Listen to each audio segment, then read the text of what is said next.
Anyway, kumusta sir? Kumusta? Ano yung pinagkakaabalahan po natin ngayon? Well, umalis na muna ako sa mainstream media dahil mababa ang rating ng mainstream media ngayon. At I am involved with four or five television shows now na nasa internet, no? So I'm very active now with internet TV, live streaming. So, Oo nga yun. po. Nakikita rin ka namin sa Katipunan Channel. Yeah, I was, of course, yung sinabi mo, yung sa kay Paras, medyo magto 2 years na kami, no? We started in DZXL with Ellie Saludar, but we decided after a while, kasi everyday nagpupunta kami doon sa Green Hills. Ang hirap. Tapos yung aming blog hindi nagre-register as much. So we decided to just go YouTube 2-3 times a week. Nagte-taping kami ng Tuesdays at saka Thursdays. Yun ang iparas mo kay Paras. But on Wednesdays, I am with Kamentong Laurel sa Opinion Online. Ang GTNR. Ang link dyan ay GTNR. And we also have Unfinished Revolution every Sunday.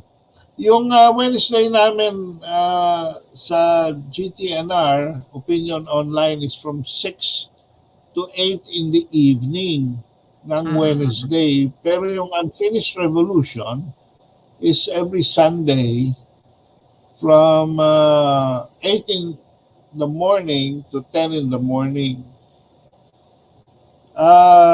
Over a year ago, pinakiusapan din ako, buhay pa nun si Butch Valdez, no? Remember yung kanyang political party, Katipunan ng Demokratikong Pilipino. Inimbita niya ako na gumawa na rin ng isang show doon. So I started broadcasting there with Rita Gadi, Crossfire, but eventually we separated ways kasi hindi mag-crossfire yung aming posisyon. In many issues, nagpa-parallel kami imbis na mag-cross line. So suggestion, for the meantime, namatay na nga si Butch Valdez. And nag-replace sa kanyang anak na si Itos Valdez. Sinuggest ni Itos na bakit hindi na lang kayo mag-separate programs? Kasi both of you have a lot to say.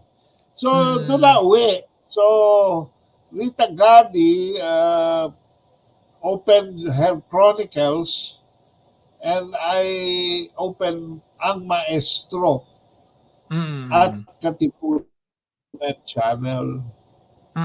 So, yan ang pinagkakaabalahan ko. But this week ba o last week? This week. A day ago, I opened a new, this time blog ito, I opened a new YouTube channel at Ado Paglinawan. No? Ayan. And, binaba ko actually. Sige, go ahead. Bibisitahin yung YouTube at Ado Paglinawan, paki-subscribe lang po. No? At saka paki-like. Para madagdagan naman ang ating subscriber. Bagong-bago po ito. Nilaunch ko lang ito the other day. Iyon nga po. So, yeah. The same with Ka-Eli Solidar. Nakita ko rin yung bagong channel niya. Actually, sir, maganda yung yung actually na nag-put up kayo ng kanya-kanya ninyong channel kasi it's very crucial yung inyong mga na-share na thoughts. kaya ko po kayo kinontak dahil, marami kong gustong malaman din at, siyempre yung mga viewers natin. And, maganda, pakisuportahan, binaban natin yung channel ni Sir ano, Sir Kaado. So, ayan. Mm. Anyway sir, ano pala, naging ano pala kayo sa Washington dati? Naging ano 'yun, press, spokesperson? Yeah, Spokesperson ng ano, Philippine Embassy? yeah, I served in the Philippine Embassy in Washington. I was accredited diplomat Mm, in the blue list ng State Department sa embassy from 1986, April 1986 to 1993.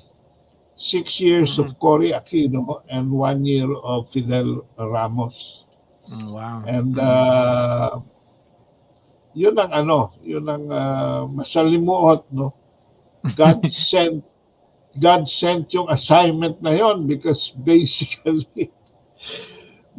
sa totoo lang, anti-American ako, anti-American government policy ako. I would like to clarify that. No? Okay. I am not anti-American people. The In policy. fact, in my when I lived in the U.S., I found out that the American people are just as good and hospitable, kind, and many are even religious Christians, basically. Just like any people in the world, because I've gone around the world as a diplomat, as a missionary, nag-missionary din ako, and I've gone to 54 countries. And the common observation I have is all peoples are the same. The same. Ang concern nila is just like the human being, male, female, and child, family, yung concern for the succeeding generation. And most people who are in relatively unchallenged society really are very peaceful. Every person is called to a community, a neighborhood, to live in order. I've seen this in the most affluent countries, Canada, the US, etc. I've also seen this in the poorest countries I have visited. No? For instance, Cameroon and Nigeria in Africa, and in some other African and South American countries. Mahihirap pero the aspirations are the same. The people of Japan, medyo mahilig lang sila sa privacy, but ganun din. Everybody is almost very family-oriented. Ang talagang nag-divide lang talaga sa mundo ay polisiya ng mga gobyerno, especially in relations or alignments, depending kung saan ka align, no? And where your thinking would proceed. Doon lang nakakaiba talaga and especially now, medyo very sensitive ang geopolitics sa mundo. So if you're aligned with the US, then you have a series of rule-based order kung tawagin nila. But if you're aligned with the BRICS countries, China, for instance, Russia, Brazil, India, and South Africa, economy naman ang emphasis. Priority. Defensive ang military, economy ang emphasis. Pag nasa rule-based order ka with the US, medyo aggressive. At zero-sum lagi yan. It's either you're with us or against us. Ganon sila. Pero mas inclusive yung mga BRICS countries. on top of which is China and Russia. Yeah. Yan ang Very difficult. basically, yan ang mga natutunan ko. It is really by Deus ex machina na napunta ako sa US to become a diplomat. Kasi ibang-iba eh. Nasa marketing ako dati, nasa advertising in the Philippines, in Manila. I studied in San Beda. 15 years ako dyan, from grade 1 to college. And then I worked for President Marcos Sr. I was a student leader. And in 1967, I was invited by then Executive Secretary Rafael Salas to widen my perspective, join some leadership training program available to junior high school hanggang college. No? And I became president of the College Editors Guild in 1968 on my third year in college. So, dyan nakasabay ko people like Chito Santa Romana, marami akong mga leaders na mga mas ahead sa akin in the student leadership, yung mga grupo ni Franklin Drilon, Lloyd Nicolas, yung mga yan. I'm very active ako. Elementary high school sa Student Catholic Action and campus journalism. But when I got into college, it was basically campus journalism. So as a president of the College Editors Guild, I became very, very opinionated. I became an activist, moderate. Nire-recruit ako ng Kabataang Makabayan for the CPP, NPA, NDF. But somehow, they didn't succeed. Maybe because after a big press conference, perhaps the first conference that involved the president of the country, I brought about more than 200 editors to Malacanang. And President Marcos obliged us with a press conference. Ang haba ng press conference, ang daming tanong ng mga estudyante. It lasted for about, I think, 4 hours. So, right there and then, tinanong ako ni President Marcos. Sabi niya, Mr. Pagninawan, you have a very good leadership potential. We're looking for a chairman for our youth campaign for my re-election in 1969. Kasi na-elect si Marcos Sr. 65. So he was running for re-election in 69. So sabi niya, I would like to offer you to be the chairman. So I became the chairman of the re-election campaign, youth campaign of Marcos Sr. No? And however, umalis. Ang problema kasi, yung mentor ko, si Rafael Salas, umalis. They had a falling out. He had a falling out with the First Lady. Because the First Lady was wanted the Benedicto group to be dominant in governance. Nagtampo, in other words, si Paeng Salas, and he left for New York. Accepted a job to be the executive director of the United Nations Development Program, UNDP. And he was given $500,000 to start it with. Alam mo ba kung gaano malaki ngayon from At 500,000 US dollars kung gaano kalaki yung UNDP ngayon, sus Mariosep. Trillions, trillions wow. of dollars. So, Pilipino nagsimula niyan, si Paeng Salas. So, ang pumalit as executive secretary kay Paeng was Ernie Maceda.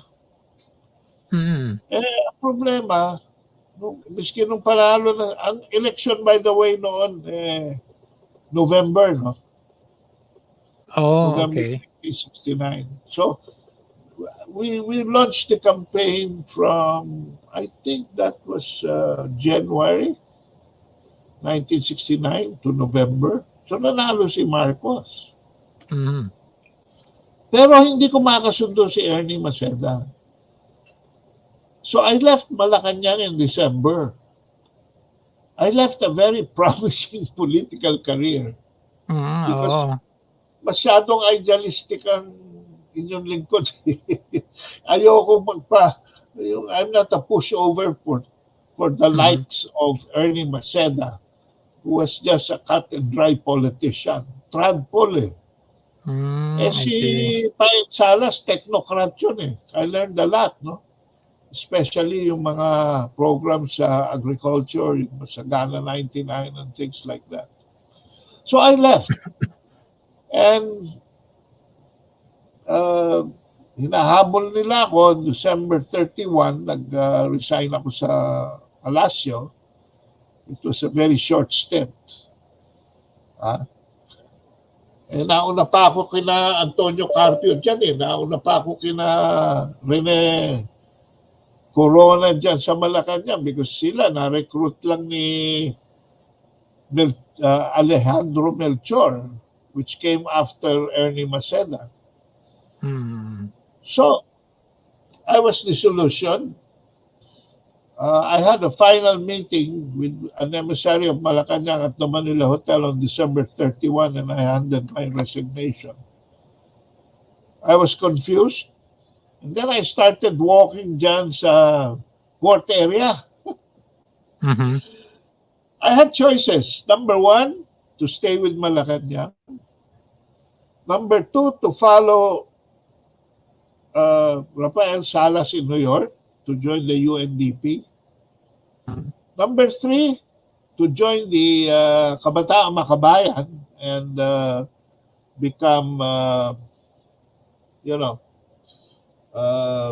a cadre. Number four, to join a private sector. No? And I decided, I was so confused. I was walking support area. I chanced upon one old office and it says J. Walter Thompson. Hindi ko alam kung anong klaseng opisina yun. But sabi ko, nakalagay kasi vacancy looking for management trainees. Apa. And so I just went in. Sabi ko, tingnan ko nga kung... Out of curiosity. The same day I resigned from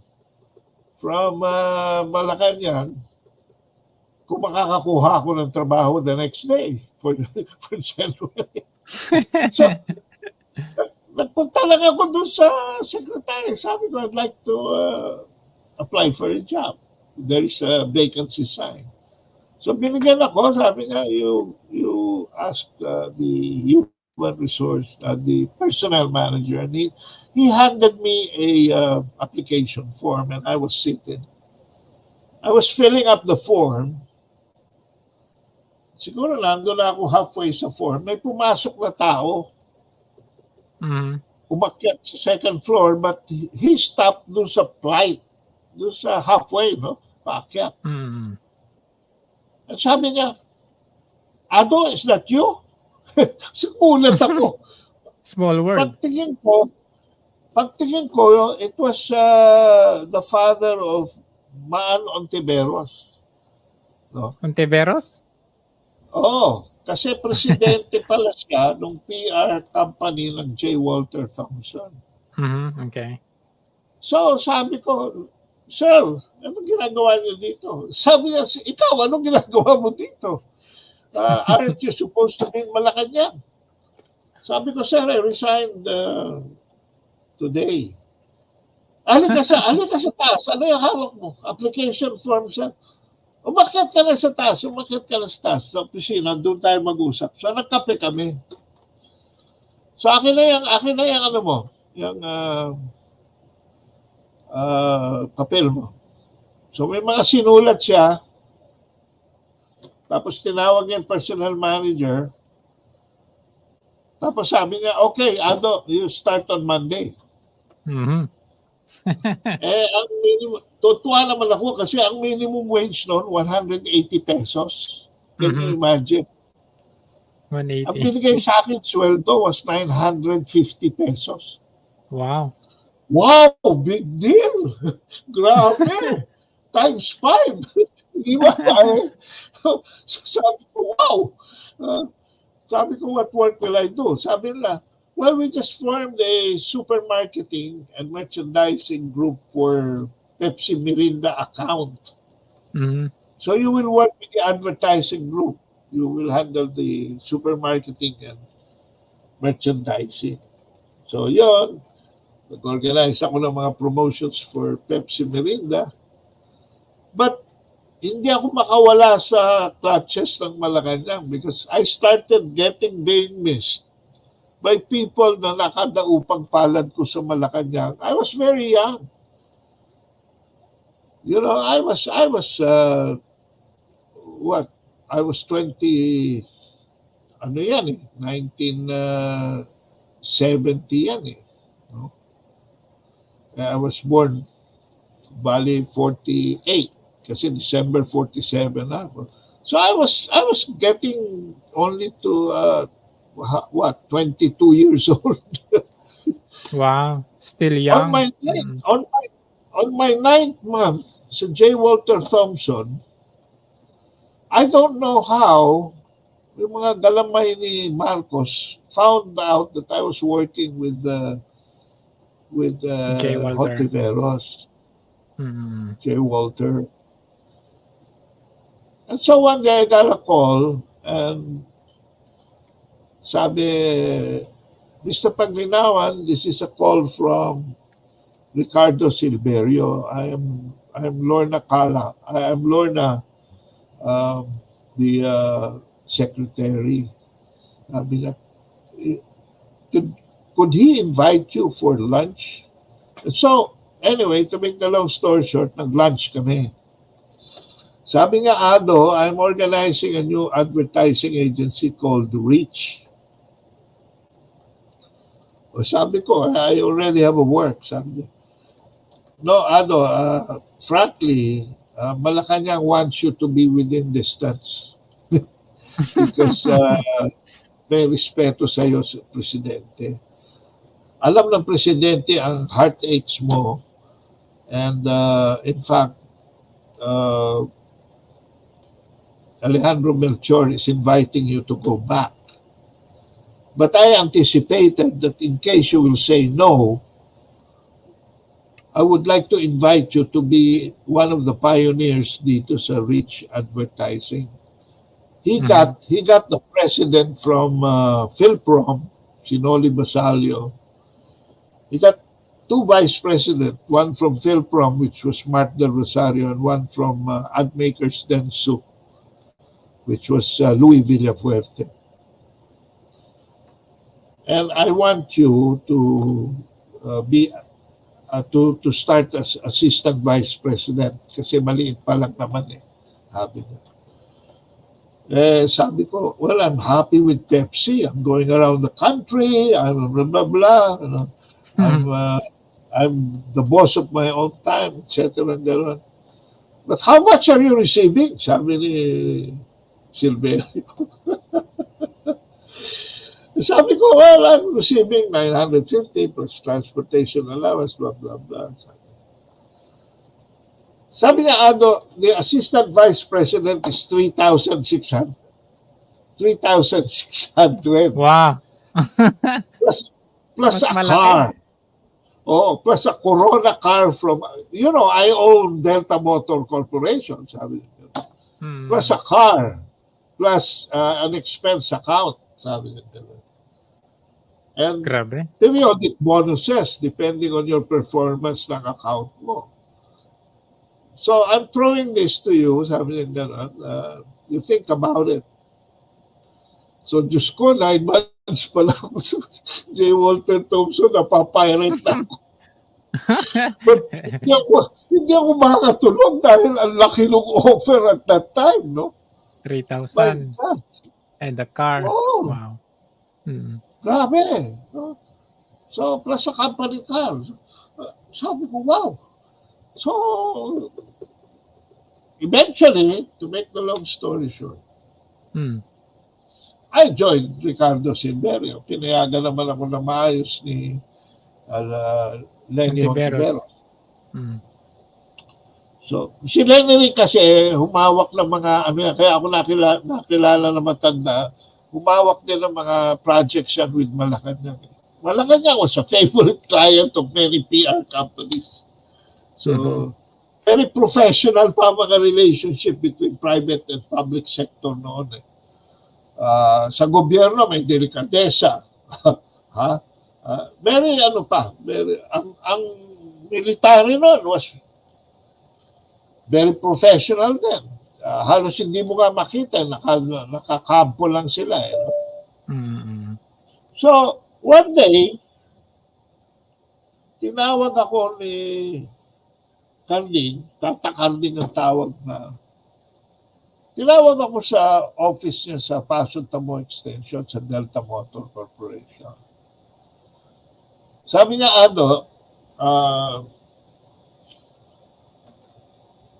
yung kumpare ko, si Nemesio Yabut, natalo sa congressman. 3 advertising agency na ang finire niya.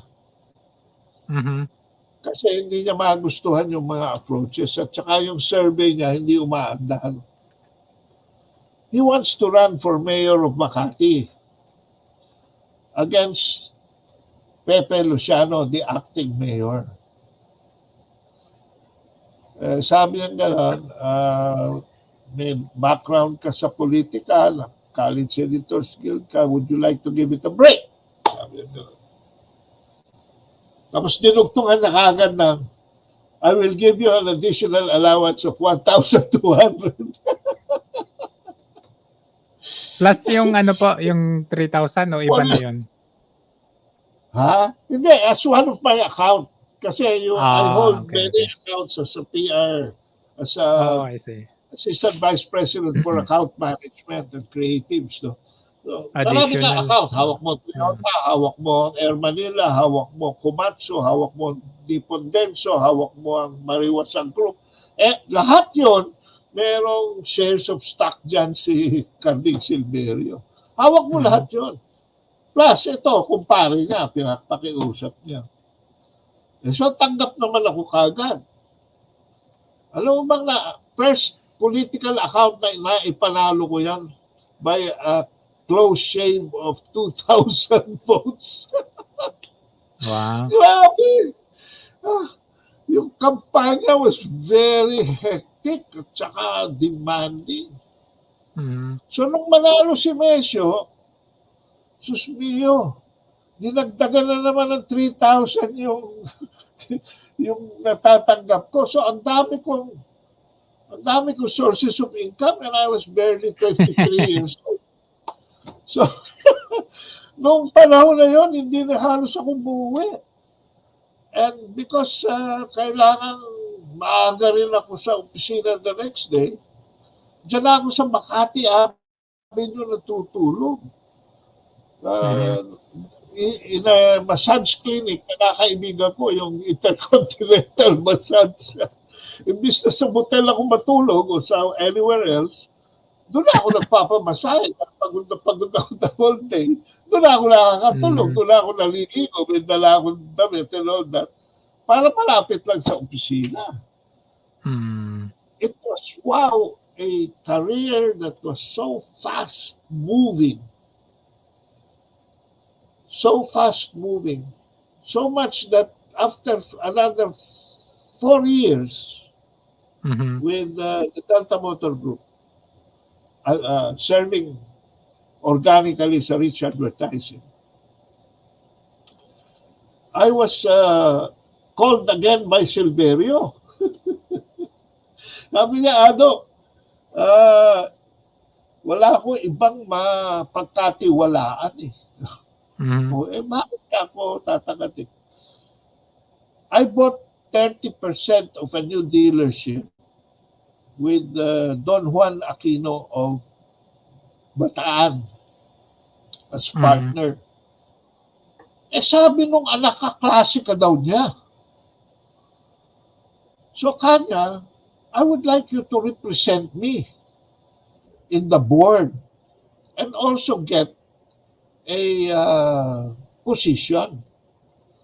Doon ka na, aalisin na kita sa Rich, pero you're still within the Delta Group, doon na kita gagawing organic because that would be a 24/7 job. Sabi ko, wala ho akong alam sa pagbebenta ng kotse. Sabi niya, just like anything, you just have to learn. So, naku, ang appointment ko kagad, since I was member of the board, was Vice President for Corporate Development. And after 1 year, I became Vice President for Sales. Just another source of income. Why am I emphasizing this? Because during that time, success was measured by basically on your age and how much you were earning a month. And because of that, your lifestyle depended on it. Para hindi naman siya pagyayabang. No? Just like anybody is sowing his oats. I went through this through my bachelorhood. And I was working for a car, so laging bago kotse ko. I was receiving so much salary. Kasi iba na naman yung salary ko doon sa Autosphere, no? Autosphere Toyota dyan sa Quezon Avenue. And meron pa, when I became VP for sales, meron pang overriding commission. So, ang laki-laki na talaga. At that time, from 1978,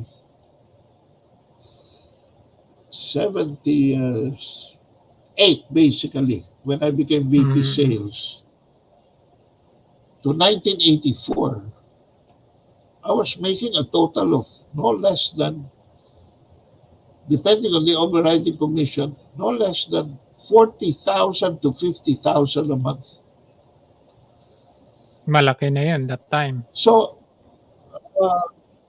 sometime in between, nag-asawa na rin ako. I had children already by the time I was managing that.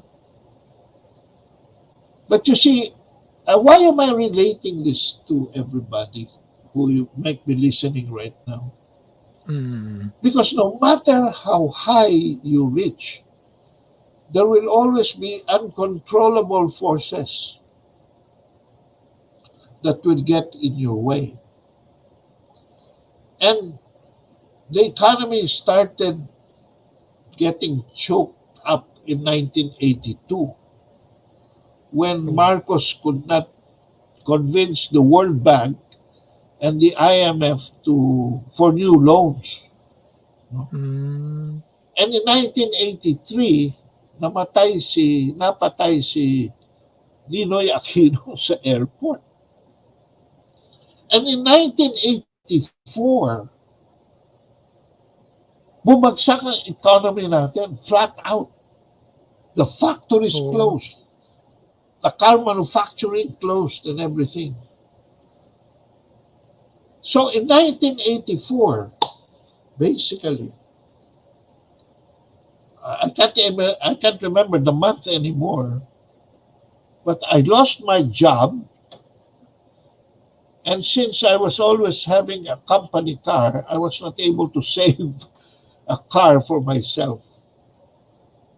One day I was just asked, and the next day, wala na akong trabaho, wala na akong kotse.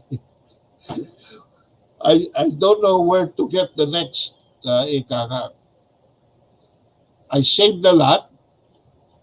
I had some good investments. I had some bad investments. But, all of a sudden, sa bahay ka lang, Jobless. walang trabaho. Wala ka mapag-applyan kasi halos lahat sarado. I don't know if you've heard about that year, 1984, when the money devalued so much. So, ano isipin mo? So, anong magagawa mo? Di mag-aahente ka. So I considered non-life insurance. Nag-lisensya ako and start from zero again. So kung wala akong savings, talagang patay na ako. But, 3 years before that, I entered sumali ako dito sa Christian Men's Breakfast. Kasi sobrang kabunduhan ko, nasusuka na rin ako sa sarili ko. I needed some peace of mind. I had a very bad experience with a woman. And the only way I could possibly really go is go back to basics. Go back to my religion, diba? So I joined the Christian Men's Breakfast and eventually became one of the first members of the Brotherhood of Christian Businessmen and Professionals. Pare, doon ko na-realize that it's the Lord. It's God who's really in control of everything. No matter how successful you are, no matter how big you are or small you are, you don't have control of the whole world. And so God was preparing me 3 years in advance before 1984. And then my leaders found out na wala akong kotse, so nag-commute lang ako papunta rin sa Makati Sports Club to attend the meetings every Wednesday of the Christian Men's Breakfast. That's where I felt the love of Christian brothers. They would pick me up at home. I was living in Quezon City, Santa Mesa Heights. They would bring me to Makati Sports Club and then bring me home again. Yung mga ganong simple na maliliit na bagay na hindi ko nakikita at hindi ako nagpapasalamat before. Finally, I became a very thankful person. And iba eh. One day, naalaman ng mga leaders, Christian leaders, na kabatch ko. Sabi niya, hindi ba batch 1 ka dito sa Christian Life Program ng Brotherhood? Ikaw na lang hindi pa nagsisharing. Anong sharing? Yung sharing niya sa breakfast. Oh my God, sabi ko. Public confession in front of everybody. Wow, nahuli rin ako. I was so busy with the Toyota and everything that I totally forgot my obligation, my Christian brothers. So, tinanggap ko. Alam mo, nung schedule ko dumating ako rin sa Makati Sports Club, wow! Sabi ko, pina-reserve nila yung buong ballroom. Ako, speaker. So, I thought I was so full of me na bilib ako. Bilib naman ako sarili ko. The whole ballroom. Eh dati yun,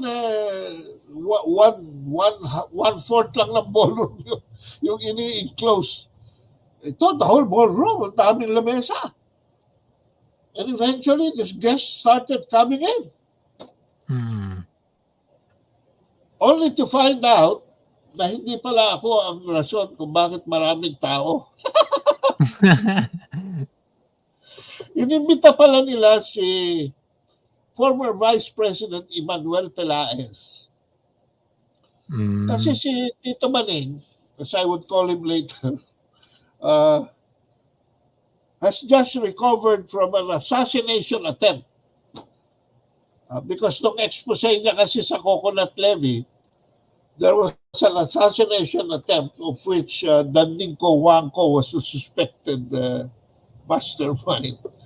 I never really got to confirm that. No. And then, nung gumaling siya sa bullet wounds niya, nag-survive siya, they found out he had a problem with his heart. So he underwent a quadruple bypass. And that day would be his first public appearance after this long hospitalization. And so everybody invited guests. And Emmanuel Pelaez would be at the dais. He would be at the presidential table. Can you imagine? How funny. The way God works is fantastic. And of course, one of the things that I shared was wala akong trabaho. Di ba? Wala akong trabaho eh. The factory is closed and all that. Alam mo ba, after my sharing, the Vice President approached me and gave me his calling card. He said, Ado, I identified with your sharing. You know, I was also cruel like you were with your being a bachelor and all that stuff. I was so godless in my decisions, etc. So, I want you to join my law firm. Sabi niya. Alam mo, sabi ko, sir, hindi po ako lawyer. Sabi niya, no, just go to my office. I have something for you. Sabi niya. You know, hindi ko yan pinansin for about 2 weeks, 3 weeks. And one day, one Wednesday, Pelaez lives in Quezon City. Dumaan yan sa bahay. Kasi dapat 7:30 nandun ka na sa sa Makati Sports Club. Dumaan sa bahay yan, 6 ng umaga. Kumakatok. Sabi ng tiya ko, Ado, tingnan mo nga, parang si Pelaez yung nandun sa bakit naman maliligaw dito si Pelaez sa ating bahay? Ay, my God. So, sinusundo pala ako because finally, after 3 weeks na I felt I couldn't decide the issue. He made the decision for me.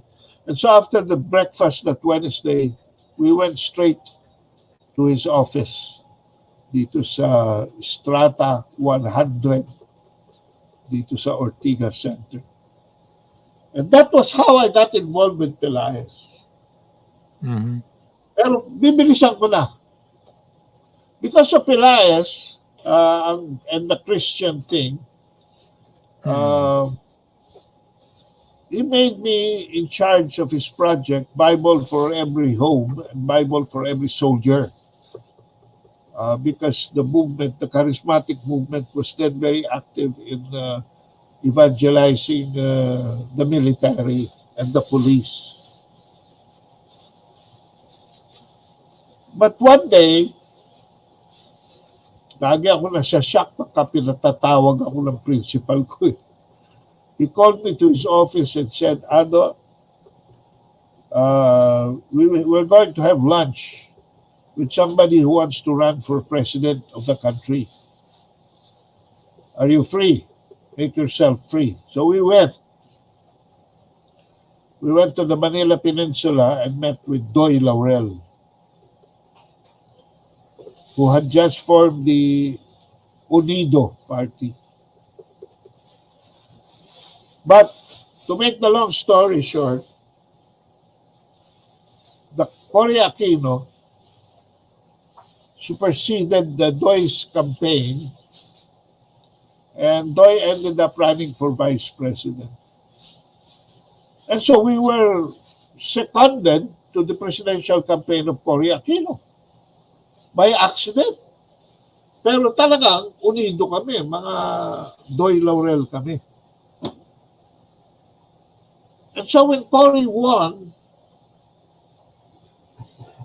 the first two appointments he made, one of the first two appointments he made was for Vice President Pelaez to be the ambassador to the United States. And right there and then, I also received a presidential appointment, which was really just supposed to be appointed by the Secretary of Foreign Affairs, who was Doy Laurel. Mm-hmm. But the president signed my appointment as press attaché. And I would go with Pelaez to Washington, D.C. So that is how I ended up, without plan, without even thinking about it, in Washington, D.C. And then I learned so many things in international relations. First, in information technology. Kaya ang dami kong alam din sa pandaraya na Smartmatic. I took a program with the Department of Agriculture Graduate Studies on information technology. And then I was also enrolled in a international relations, and international PR sa George Washington University. Wow. And then I also took some courses, pero program lang, mga lecture on Islamology. And I really wanted to understand our fellow Filipino Muslims. So, yun ang mga areas na developed while I was. And true enough, in 1987, we were seconded back, we were recalled back to the Philippines to take over the peace talks with the MNLF, with Nur Miswari. Si Ambassador replaced Nene Pimentel as head of the negotiating panel. And yung kanang kamay niya, I replaced Butch Aquino sa kanyang dun sa 1987 peace talks with Nur Miswari and the MNLF. And So yan basically ang pinagdagalingan ko. Including the CPL? Including the Cordillera din, di ba po? Pati sa Cordillera? Dalawa. Yung we were in the peace talks with the CPLA, with Balweg, and with CPP-NPA, with MNLF, Nur Miswari. Yung CPP-NPA, NDF, ni-reject namin. Because just as the position of the government, hindi ka naman pwede mag-negotiate sa mga communist terrorists. Talagang takeover of government ang gusto niyan. And of course, it took them 36 years to realize until Duterte came up with the NTF-L Cap, no more negotiation with Joe Manciso. Noong paalam na namin yan, you don't talk to ideologues of that kind.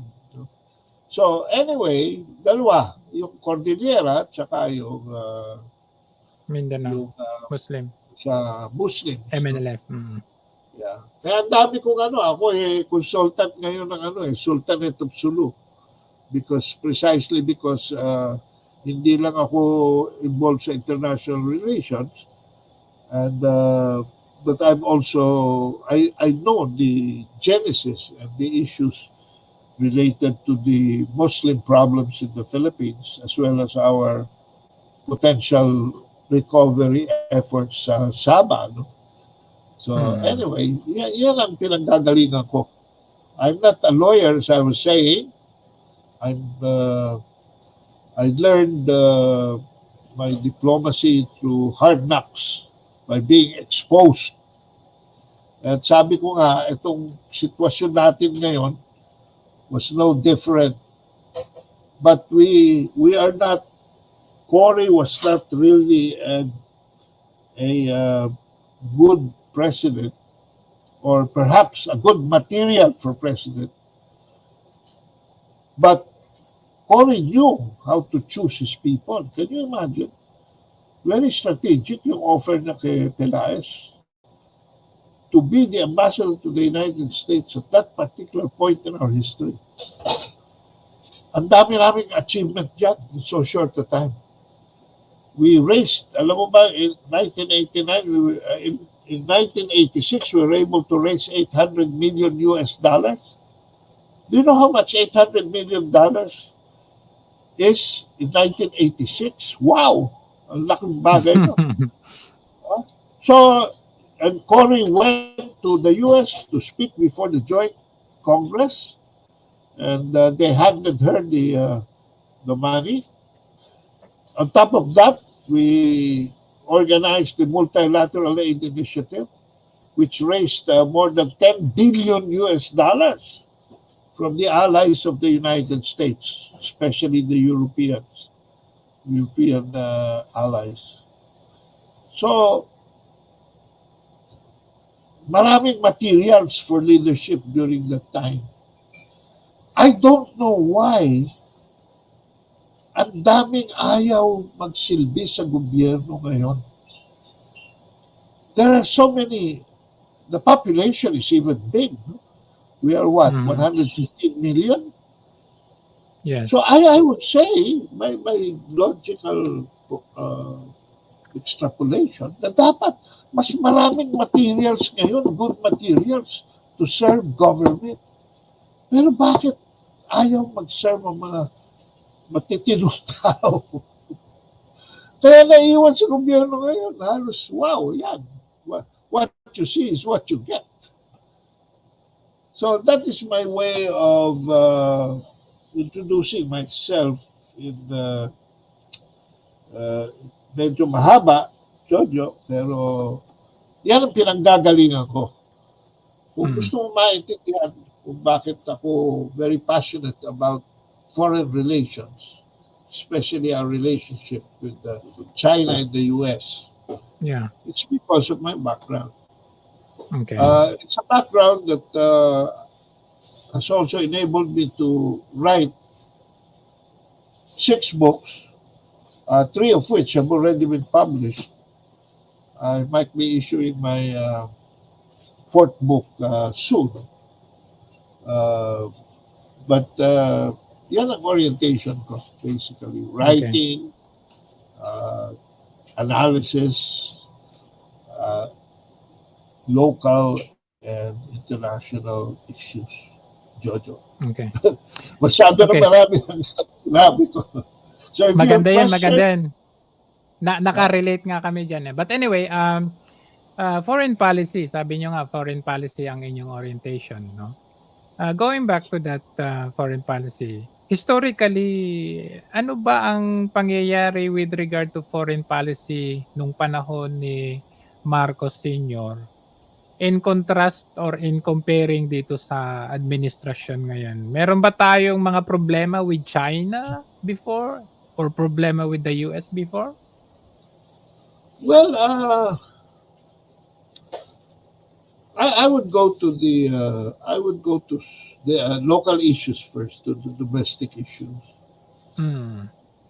If there was one thing about Marcos, he really recruited the creme de la creme of Philippine intellectuals.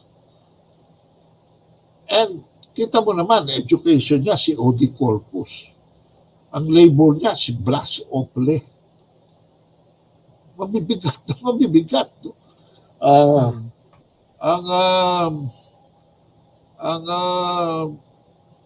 executive secretary niya si Rafael Salas. It's basically Rafael Salas.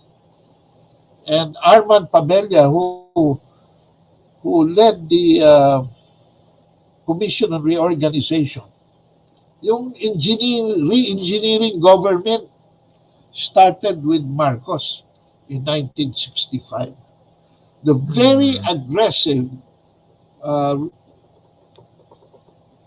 agro-industrial orientation of his administration.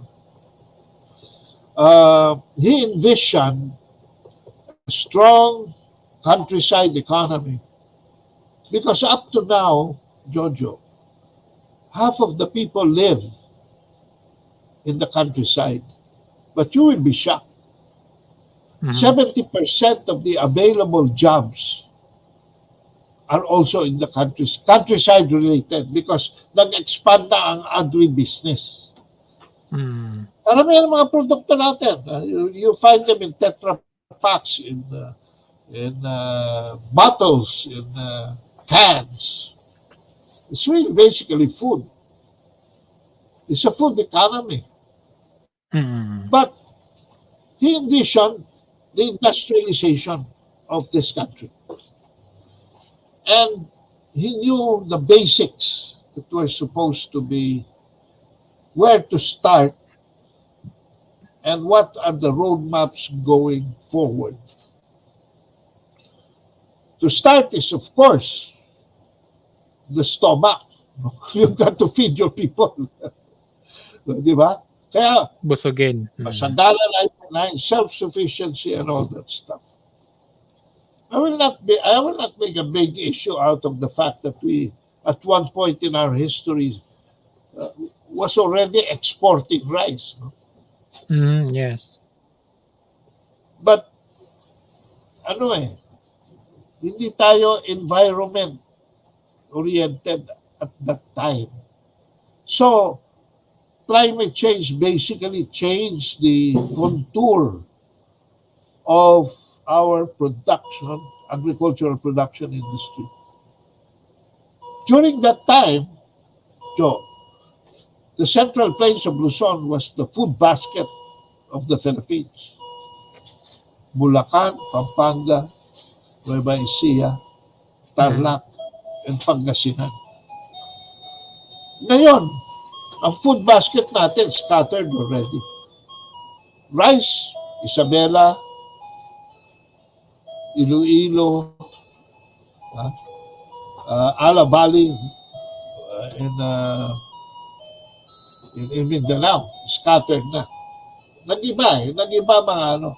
And of course, you will see that Tarlac, Pampanga, Bulacan, and to a certain extent, Pangasinan and Nueva Ecija are now really urbanized. Medyo nabawasan na rin yung mga ano. Kaya, nagbabago yan eh.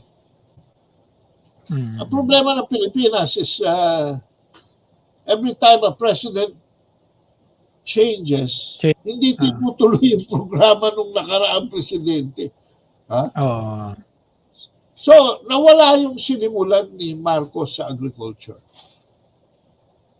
Now, the next thing that Marcos fixed was industrialization. He envisioned 11 industries. He envisioned 11 industries that would be the backbone of his industrialization program. You know, I wrote a book about this. The title is The Poverty of Power. So, that's my latest book. And I was hoping that Marcos Jr., just as he promised, will continue the vision of his father. Saan nagsimula ang father niya? 97% of our fuel then was imported. So nagsimula si Marcos towards nationalization of energy. Government will control energy. Nagsimula siya sa hydroelectric. And then he went to geothermal. Huh? And then he was on his road to nuclear power. Nuclear power. Alam mo ba, John, he was halfway with only hydroelectric and geothermal. He was able to bring halfway, lessening our importation for energy, of importation fuel. And with the Bataan nuclear plant, he would have reduced to maybe around 14% na lang ang dependence natin sa oil, sa foreign imports. But of course, you know what happened to the Bataan nuclear plant under Cory, no? But the point is, the very basic premise of industrialization was laid. Kaya nagkaroon tayo ng steel. Nagkaroon tayo ng steel dyan sa illegal steel mills. Nagkaroon tayo ng car manufacturing program. Nagkaroon tayo ng copper smelting natin and all that. Nagkaroon tayo ng agribusiness and all that stuff. But all of this, lahat ng industry, Jojo, they rely on cheap electricity. Because power, energy, cannot be a major overhead. Can you imagine kung meron, di ba napapansin mga restaurant ngayon, hindi na lahat ng facility nila air-conditioned? Meron na silang portion na talagang open air. Why? Because they're avoiding the overhead sa electric, sa air conditioning. And most restaurants now admit na 30% ng overhead nila is electric. So very mahirap kumita ngayon. And diyan ko nga hindi makita itong orientation. Dapat inuna ni Bongbong Marcos yan. Kung itutuloy niya ang programa ng tatay niya. Kung hindi niya itutuloy ang programa ng tatay niya, which is back to basics, wala tayong aasahan sa economic development ng bansa natin under Marcos Jr. Kasi why? Because this guy favors privatization. In the 30 years from Cory Aquino to Noynoy Aquino, it's really a story of how the nationalized energy sector transferred to private ownership. And you know, when you shift to privatization, the most important thing in privatization is profit. Pero kung nationalized, it's service. Yung kinikita ng mga power companies ngayon. Wow! You see Manny Pangilinan, you see Aboitis, you see Meralco. You know, ang lalaki. Pero bakit noon, ang liit lang ng kita ng gobyerno under a nationalized setup? Why? Because the government passes a majority of its profit back to the consumer para hindi tumaas ang presyo ng kuryente.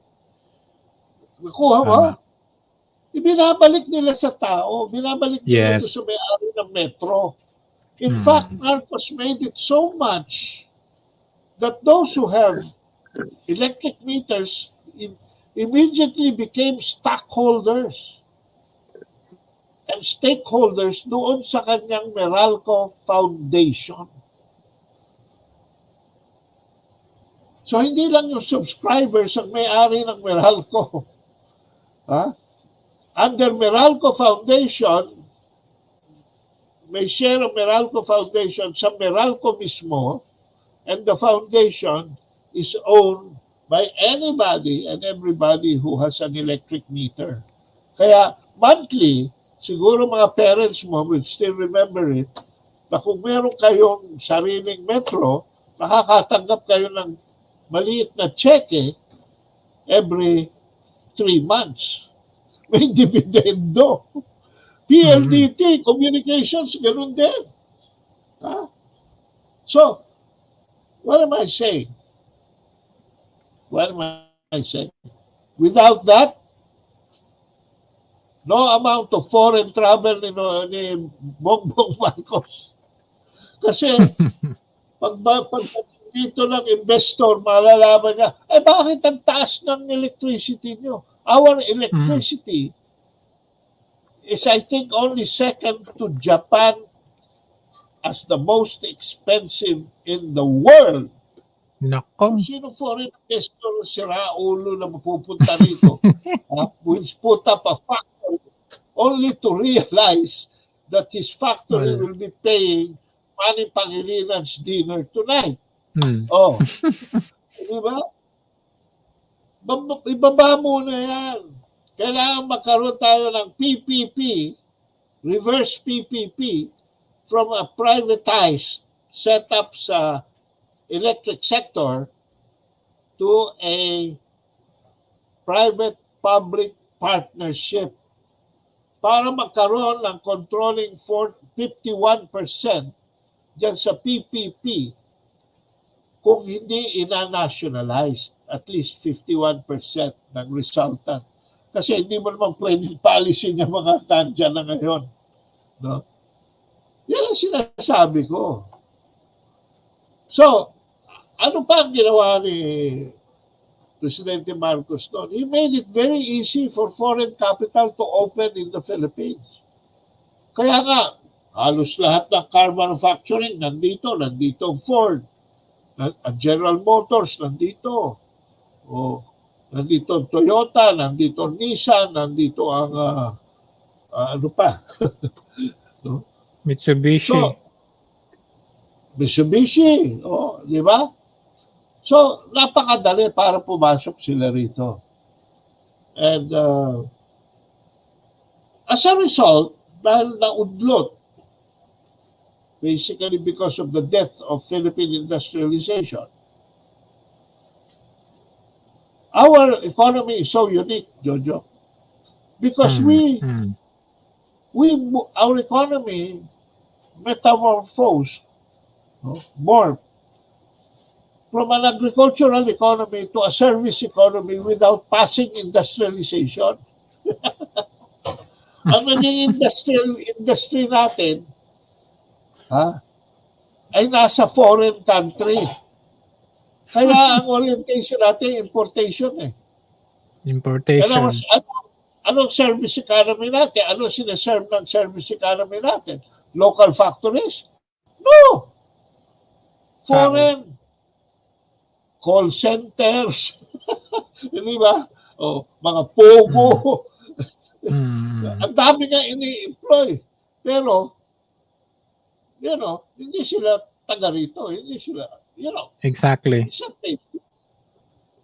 We have to import our steel. We have to import almost everything. And now including even agricultural products to a great degree. So, I don't envy Marcos Jr. He's really in a big, you know what? I don't want to use the word. He's in big, 4-letter word. Starts with S. So, why? Because tama na yung simula niya . Jojo, we have been walking with Bongbong Marcos ever since he ran for vice president. Yeah. Kasi as I've shared with you, I always thought that this man is a reflection of his father.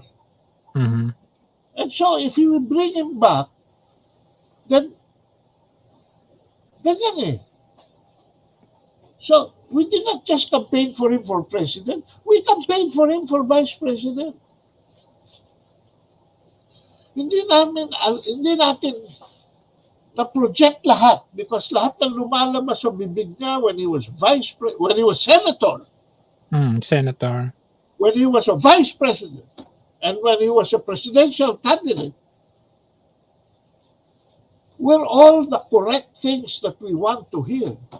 Continuation of his father's vision for a balanced agro-industrial economy, a defensive security sector,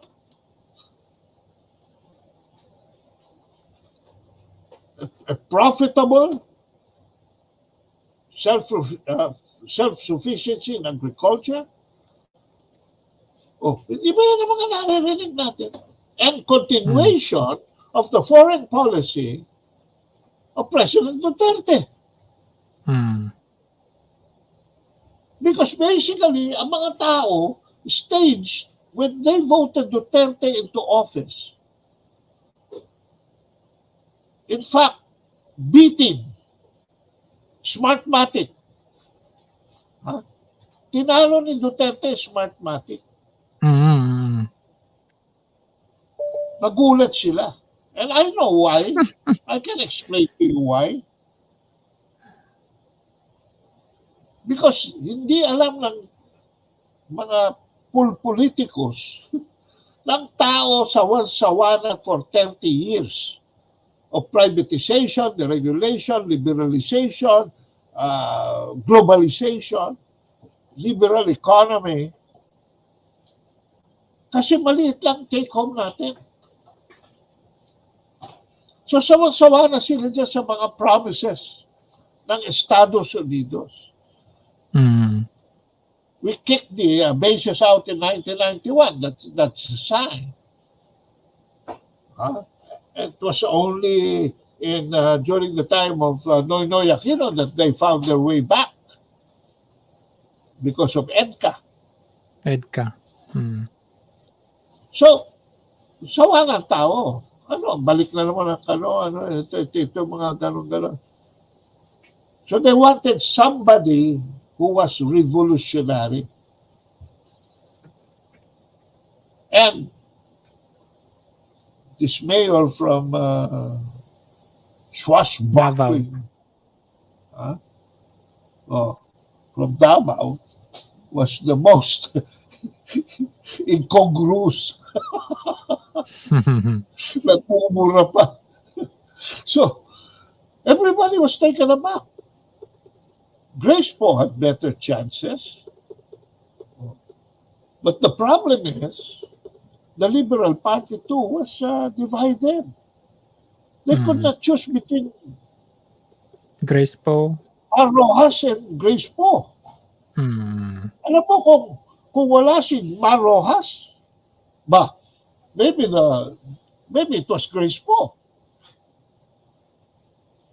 The biggest and strongest political organization dahil nga nagkakagulong liberal was UNO, si Jojo Binay. So, nagsimula yung kampanya, si Jojo Binay ang favorite.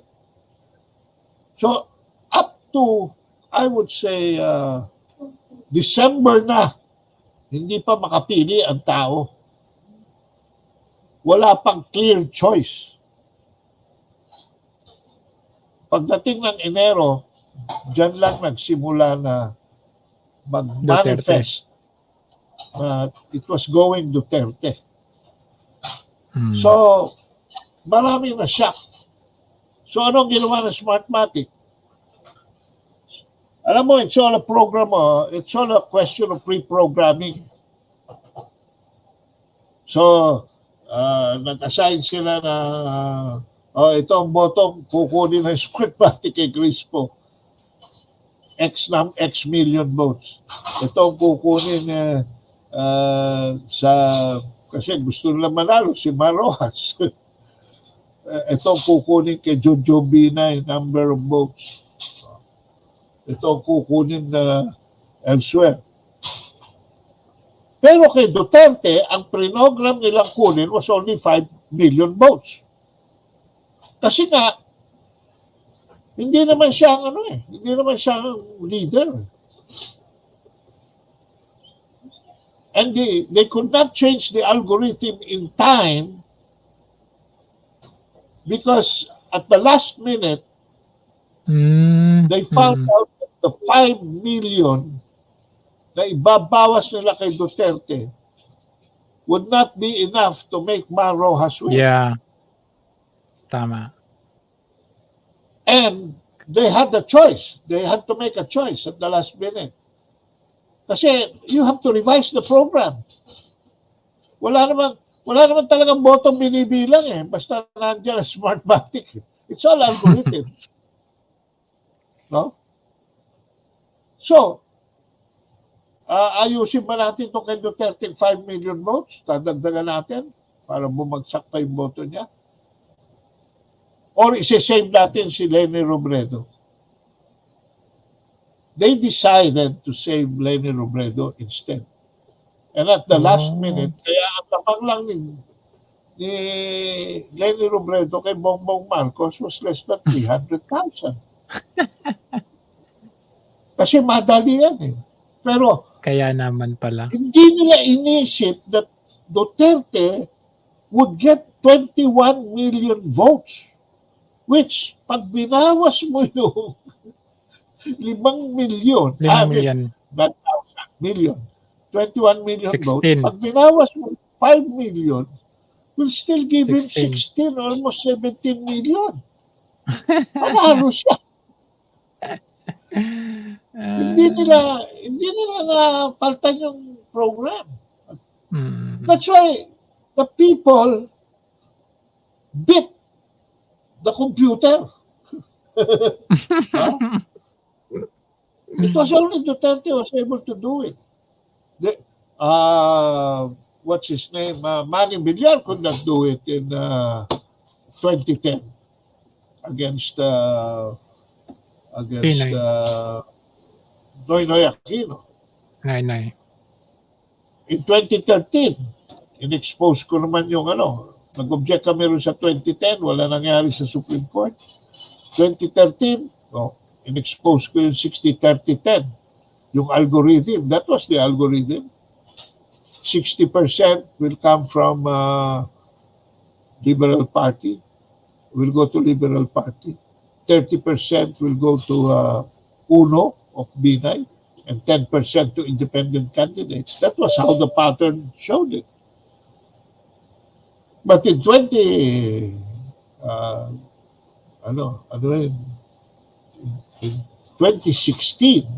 ayan ang nangyari.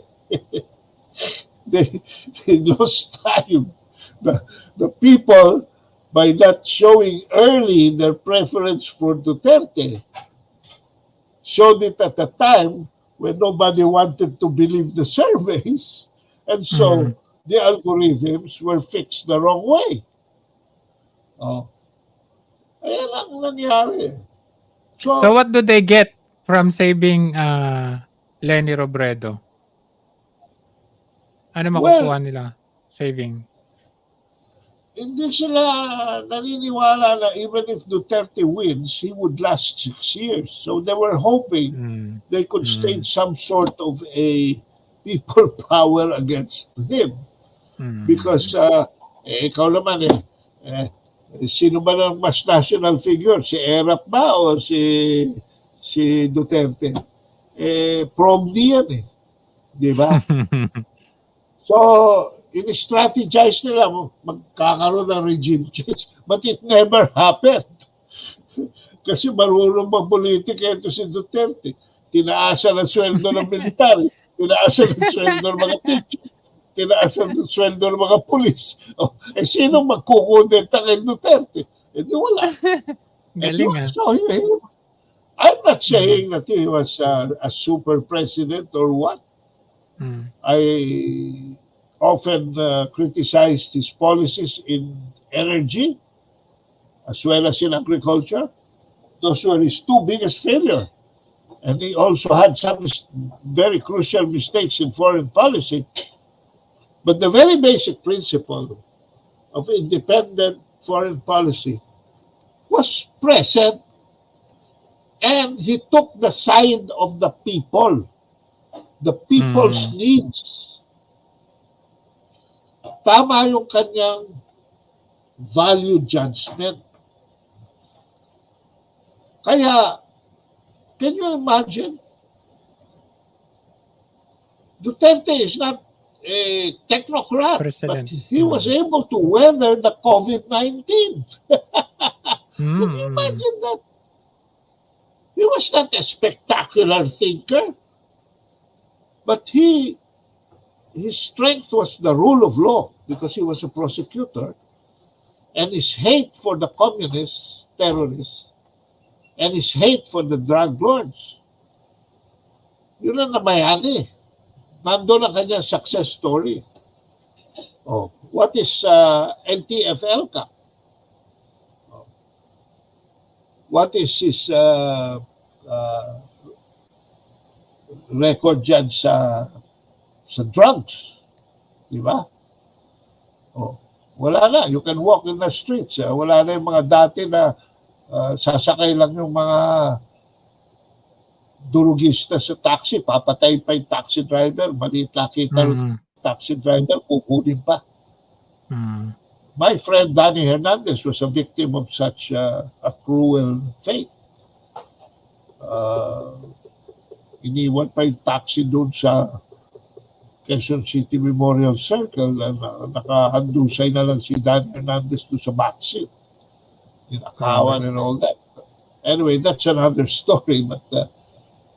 But in agriculture and in energy and some parts of foreign policy, hindi rin, lalo na sa foreign policy, medyo nahirapan din siya. Ang dami niya mistakes sa foreign policy.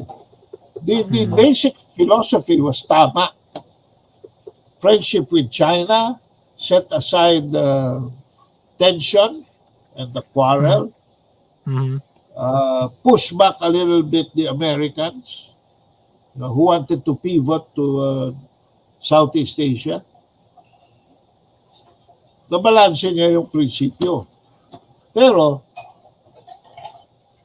yung una niyang foreign policy, Department of Foreign Affairs, alam ko hindi tatagal yun kasi Amerikano yun eh. Oh. And then he made a mistake. He gave it to Ricky Malalo, and then tama na sana, at least that was a good career choice. And binigay pa niya kay Teddy Boy Locsin, who is an American boy.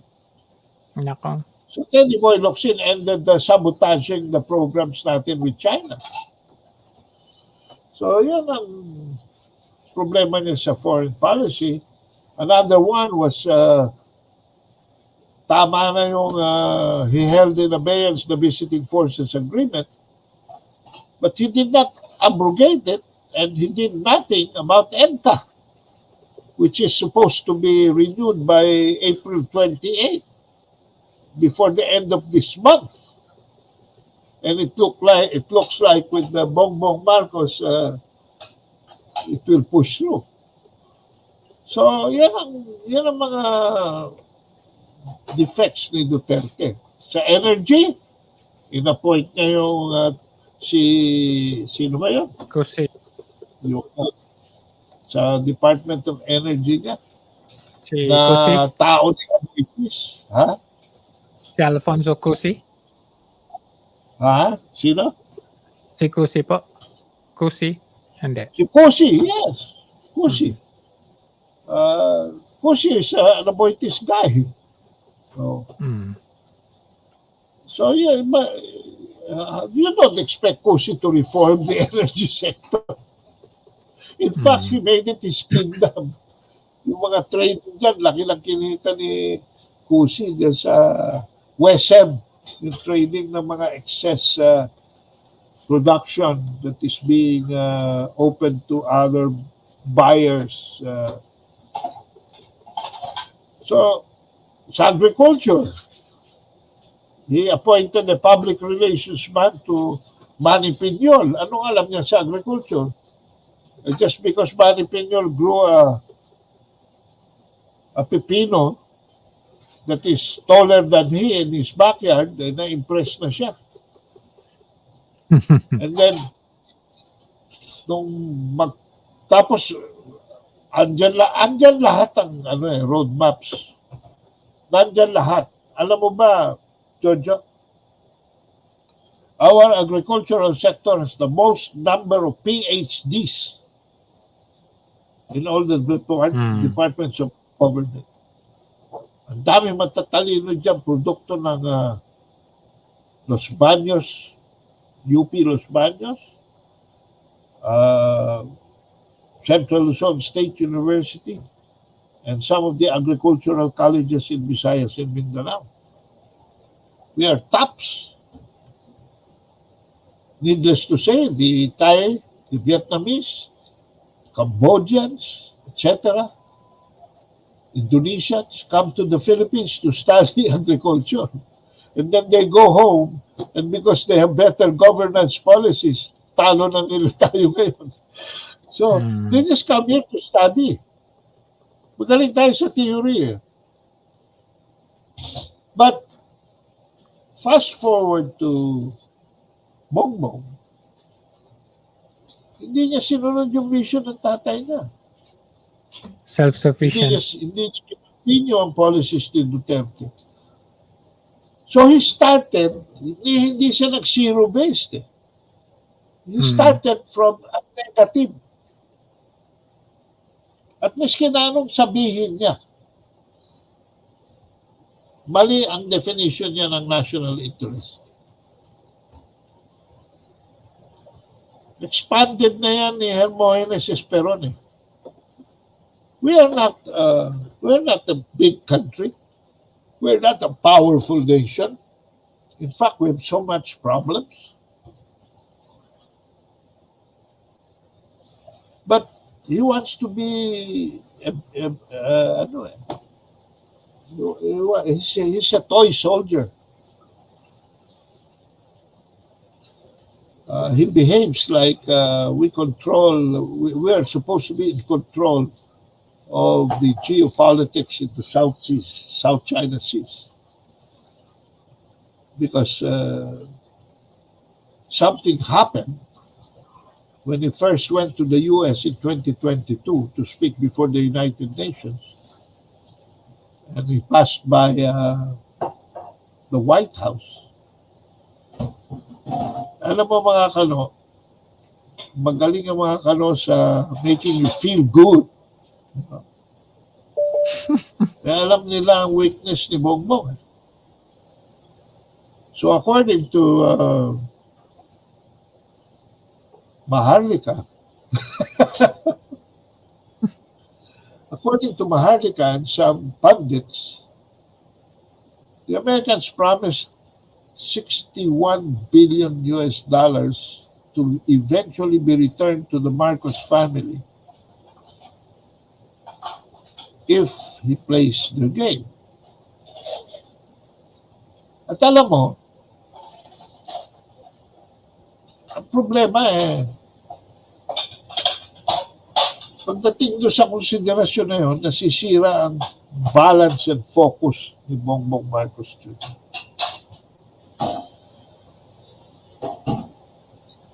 Makikipag-meeting siya. First state visit of any country to China was the most preferred neighbor of the Philippines. In January, he visited Xi Jinping. He was promised $23 billion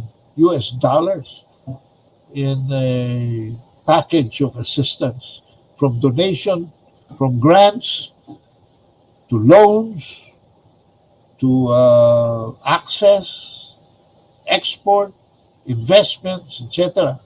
A package of $23 billion. and continuation of the projects that Duterte started. Anak ng pating eh. Ito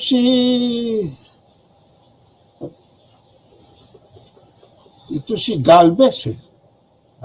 Carlito Galvez. Was then the OIC ng defense. Defense. November, December pa lang, nakikipag-broker na sa US about the 4 additional sites sa EDCA. So I don't know kung part yun ng mga napag-usapan nung first visit ni Marcos to address the United Nations sa New York. And he had a chance to meet with some Americans. But something happened there and things won't be the same again. Because it manifested in February, as early as February 2, when Secretary of Defense Lloyd Austin, visited us and announced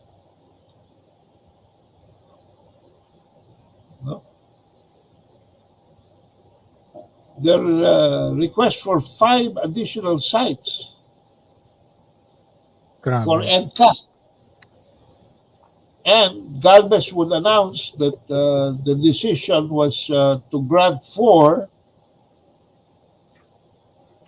Yon. Kababalik pa lang ni Bongbong Marcos from China eh. Pagdating dito, yun ang ina-announce nila. Ano ba akala nila sa mga Chino? Pilipino rin? sa madaling ibudol-budol.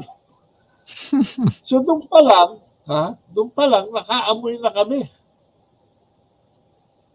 You know, we campaigned very hard for Bongbong Marcos. Ang dami namin. In fact, the election results showed that hardly was there any other second choice.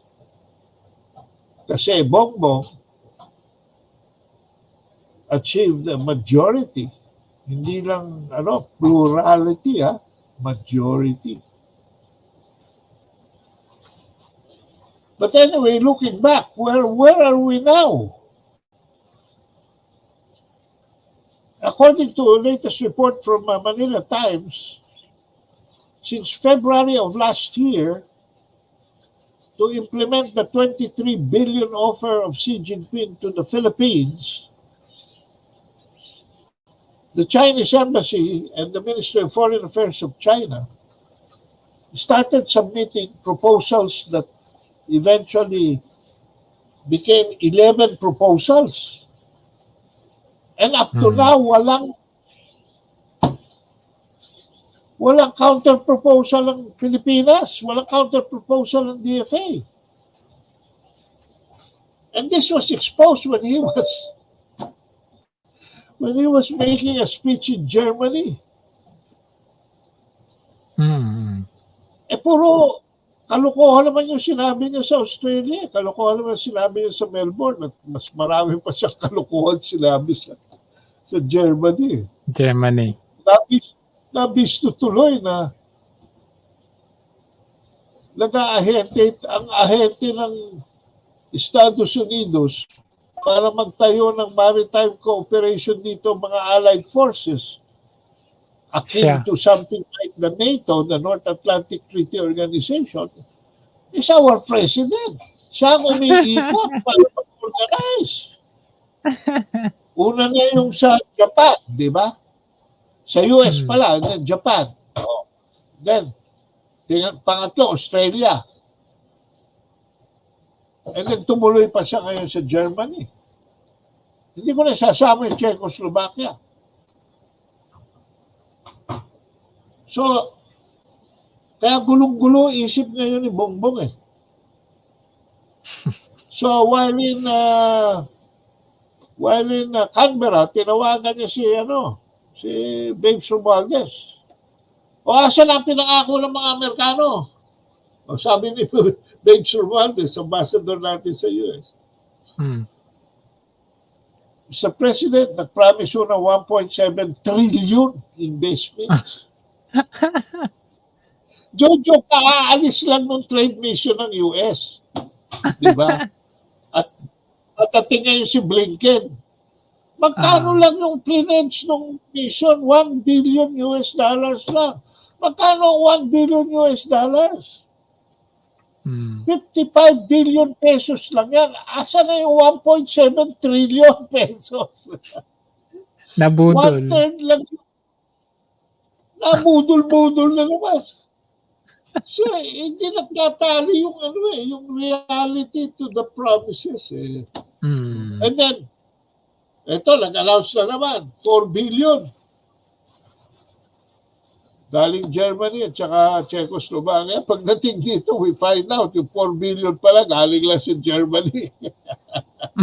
Wala palang contribution doon ng Czechoslovakia. Hindi nagtatali. Kasi ewan ko ba, masyadong OA naman itong Presidential Communication Office. Announce agad. Anyway, what am I saying? Yan ang image natin abroad. We have become, talaga, ano na tayo talaga? Even China is telling us, yun nga lang, ang China is still phrasing it, and Chinese diplomacy is still phrasing it in the conditional mood.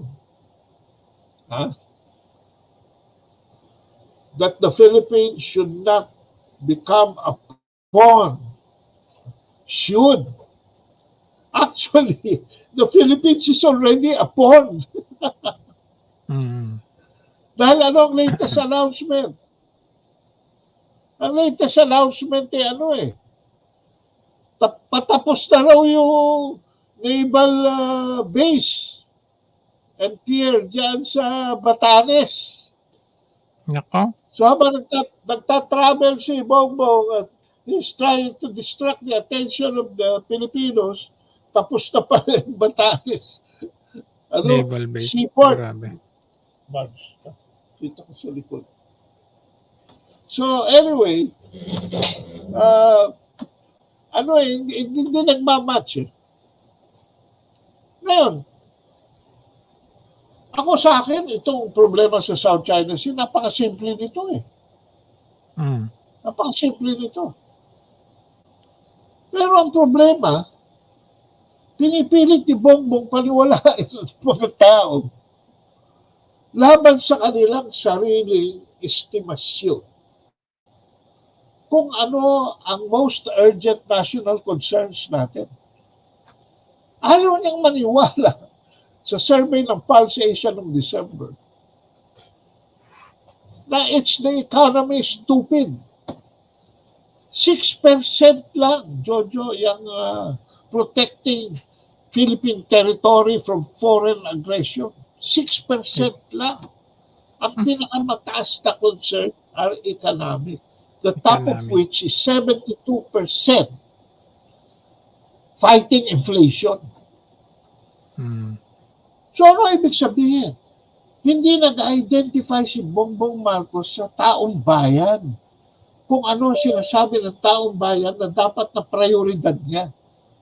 Because sa kanya, national security and national interest is to protect our territory. Di ba sinasabi na, I will not lose an inch. An inch. Dito nga sa first blog ko na nirelease the other day, sabi ko, pag pinasa mo yung Senate Bill 2492, hindi lang 1 inch mawawala sa'yo. Dahil winala na nila ang 70,000 square kilometers dahil wala na yung Kalayaan Island Group.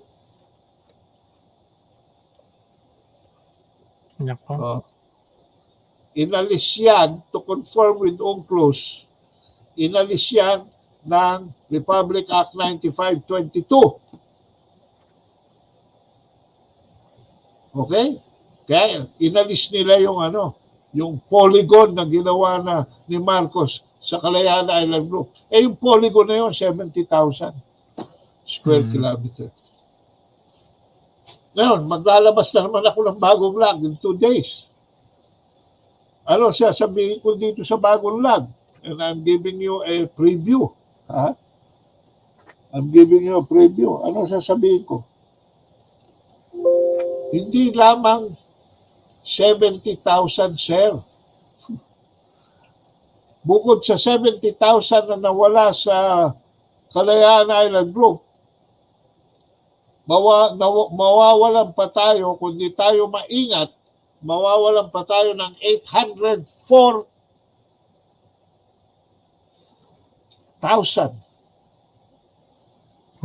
square kilometers diyan sa treaty limits na itinalaga ng Treaty of Paris of 1898, Treaty of Washington of 1900, and the Convention Treaty between the U.S. and Great Britain of 1930. Na kwadrado mula sa ibaba hanggang itaas. Dahil yung mga hindi pa kasi masyadong intindido Jojo. Yung diferensya between sovereignty and sovereign rights. Hindi pa masyadong educated ang even the Philippine think tanks, even the Philippine Academe. Hindi pa nila alam, no? Dahil ang alam nila ang alam nila teritoryo natin, ganun. Ang sinasabi nila ang orientation is maritime zones. Alright? Yan ang orientation, maritime zones. Pag sinabi mong maritime zones, maritime is water. So, yes. Ang daming klase niyan Number 1, territorial sea. What is territorial sea? 12 nautical miles from territorial land. Number 2, may internal waters. Yung nasa saklob ng archipelagic nature ng ating bansa. No? Meron pa diyang continental shelf. Kasi yung the way, ang shores kasi hindi naman basta paibaba yan Yan gradual. So kung mahaba continental shelf mo, katulad nung nangyari dyan sa Benham Rice, no? Dinagdagan tayo dyan ng 118 nautical miles ng United Nations sa ating application on top of the 200 exclusive economic zone. So, ang extent natin sa Benham Rice, sa Philippine Rice, is 318, hindi 200 lang. But that is east of the Philippines. Pagdating ba dito sa kaliwa ng Pilipinas, ganun din yan. And then, meron pang tinatawag na contiguous zone. So, yan ang mga maritime zones. Iba-iba ang definition yan. And ginawa nung nag-draft ng Republic Act 9522 noong 2009, Jojo, ipinagpalit yung 240,000 nautical miles natin, equivalent to almost 830 square kilometers. Nako. Kasi 1 nautical mile is about 3 times 3. Ipinagpalit sa 1,106,723 of exclusive economic zone.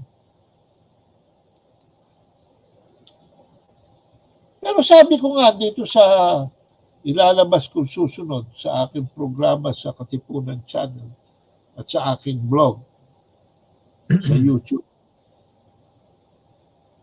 Ang territorial sea ay iba sa exclusive economic zone. Pag sinabi mong territorial sea, ang implication yan, sovereignty.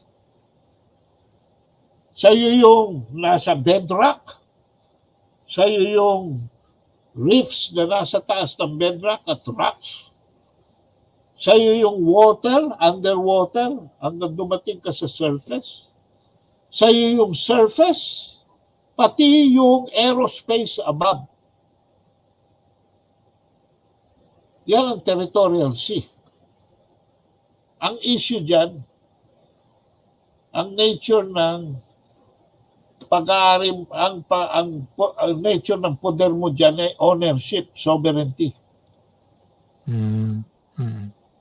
Sa exclusive economic zone, hindi mo pag-aari yung surface of the water and the aerospace above it. They remain to be international water. Yeah. At hindi mo rin pag-aari yung ilalim ng tubig. But you have sovereignty rights na tinatawag para gamitin yan for your economic development. Ang laki ng diferensya. So alam mo bang ginawa nung nila dahil excited sila sa UNCLOS? Yung baseline ng Pilipinas, sinagad nila doon sa definition of UNCLOS, which is as close as possible to the territorial land, yung contour, and to the internal waters, katulad ng Sulusi na nasa loob, no? Saka yung mga waters na nasa loob ng ating archipelago. Idinikit nila ron. So yung treaty limits na binigay sa atin ng 3 treaties by the Americans, pinamana sa atin, is in danger of being lost. And within the treaty limits is the territorial sea. Territorial sea yan. Pero yung 200 nautical miles extending from the shore is only exclusive economic zone. Gamit lang yung territorial sea pag-aari. Napakalaking diferensya. Pero, with all due respects to Miriam Defensor Santiago, who is one of our best international law experts, hindi pa kasi tested yung UNCLOS noon eh. Ngayon lang natetest itong UNCLOS dito sa South China Sea. Alam mo ba ang ginawa ng China dyan? Hindi namin isusuko ang historical rights namin. At the same time, pipirma kami sa UNCLOS. Yan ang strategy ng China. Kasi alam nila, pag give up nila yung kanilang historic rights, naku, napakahabang kwento niyan, Jojo. Pwede natin pagkwentuhan yan ng another hour. Yan, how China acquired its historic rights. Hindi nila sinuko yan.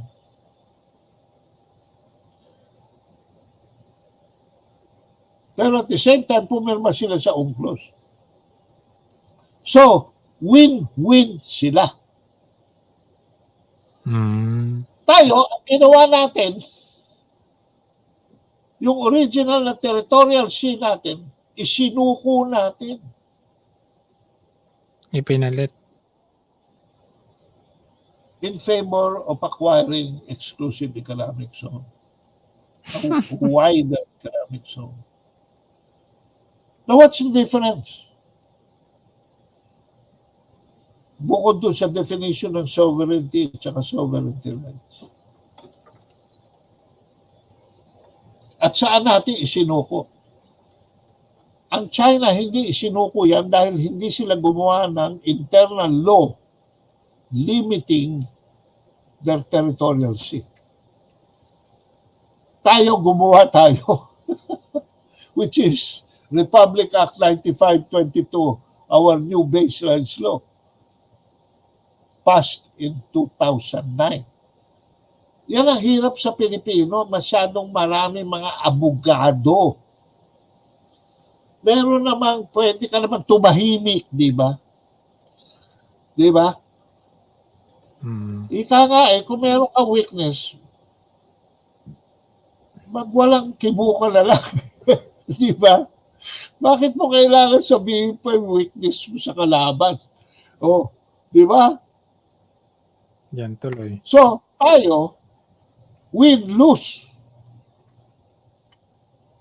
We won exclusive economic zone that complies with UNCLOS, but we are in danger of losing our territorial sea. What did Marcos in the Calayan Island Group Polygon design? He designed that as a territorial sea. He claimed it as territorial sea. Tama ba siya o hindi? Only time will tell. Oh. Ngayon, tumawag tayo ng arbitral tribunal. Dineklara yung 9-dash line. Na insofar as UNCLOS is concerned, it has no legal basis. Pero hindi nila sinasabi yun. Sinasabi lang nila, 9-dash line has no legal basis, period.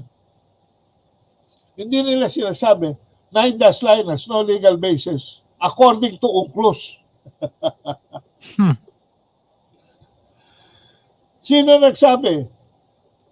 Yung arbitral tribunal, the formation of which is questionable, but hindi na bali yun.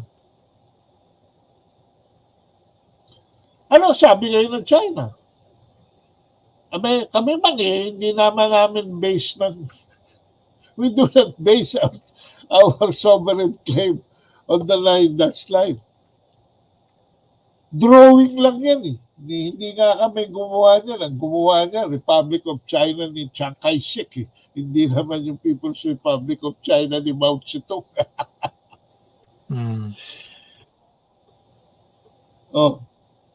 Ang basis namin, historic rights. Samantalang tayo, yung historic rights natin, because of the Treaty of Paris, the Treaty of Washington, and the Convention Treaty of 1930, is in danger of being lost. This is 830 square kilometers of sovereignty. So yan ang sinasabi ko. Ngayon lang nadidefine. Kasi Jojo, international law is not like municipal or internal or domestic law.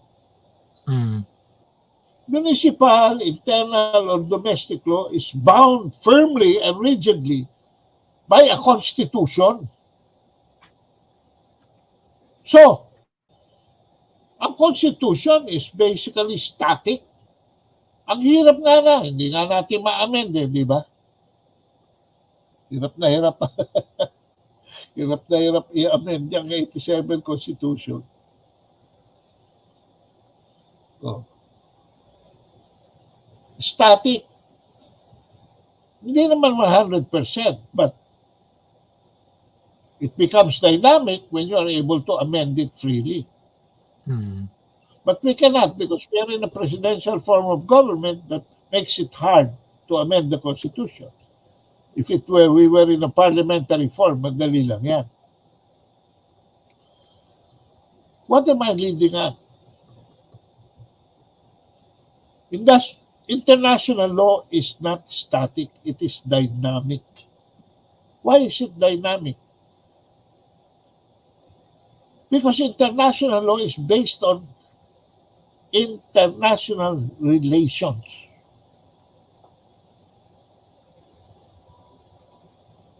Of states that have their own laws. Iba-iba ang internal laws ng mga states. Iba ang laws ng Malaysia, sa Philippines, sa China. Iba-iba. That's self-explanatory. But when these states starts relating to each other, they have to harmonize the treaties they sign with each other with their internal laws. Kasi not everything in a treaty or an international agreement will conform to local laws. Mm-hmm.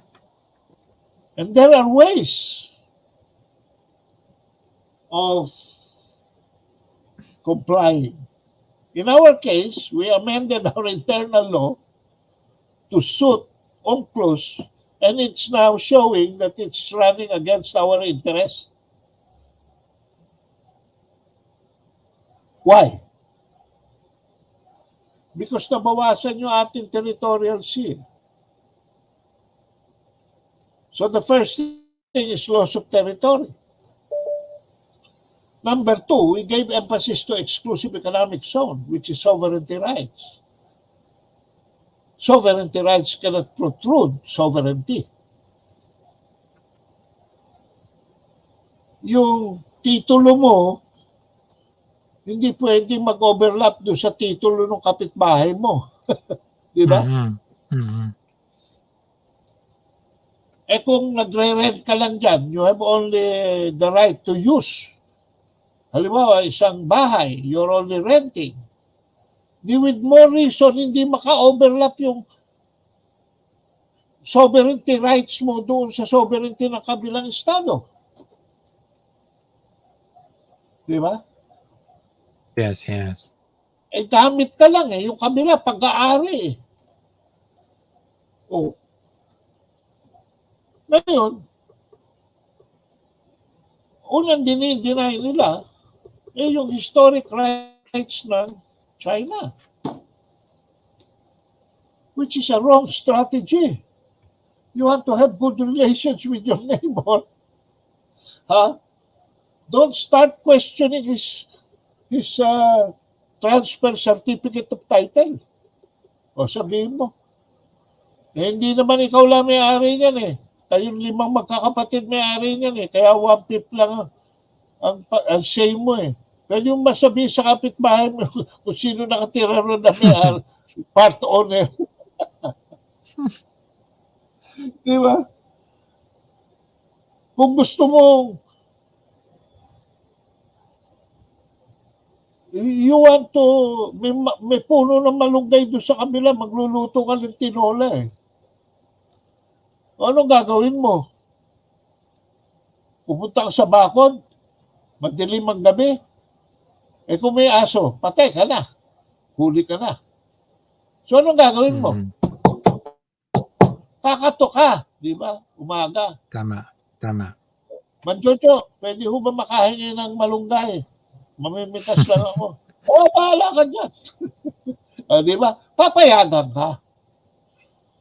So yung malunggay, yung puno na malunggay, nagagamit niya, nagagamit mo.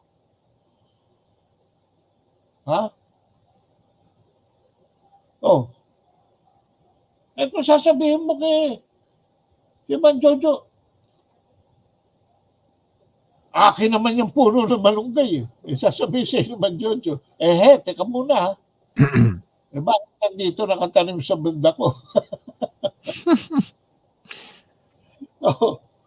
Ngayon, ha? Ito ngayon, puno ng mangga. Ito, lagi pinag-aawayan ng mga makapitbahay.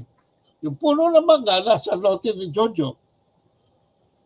Pero, yung mga dahon ng mangga, na nagbunga ay nag-overlap na rito sa kabila. Oh.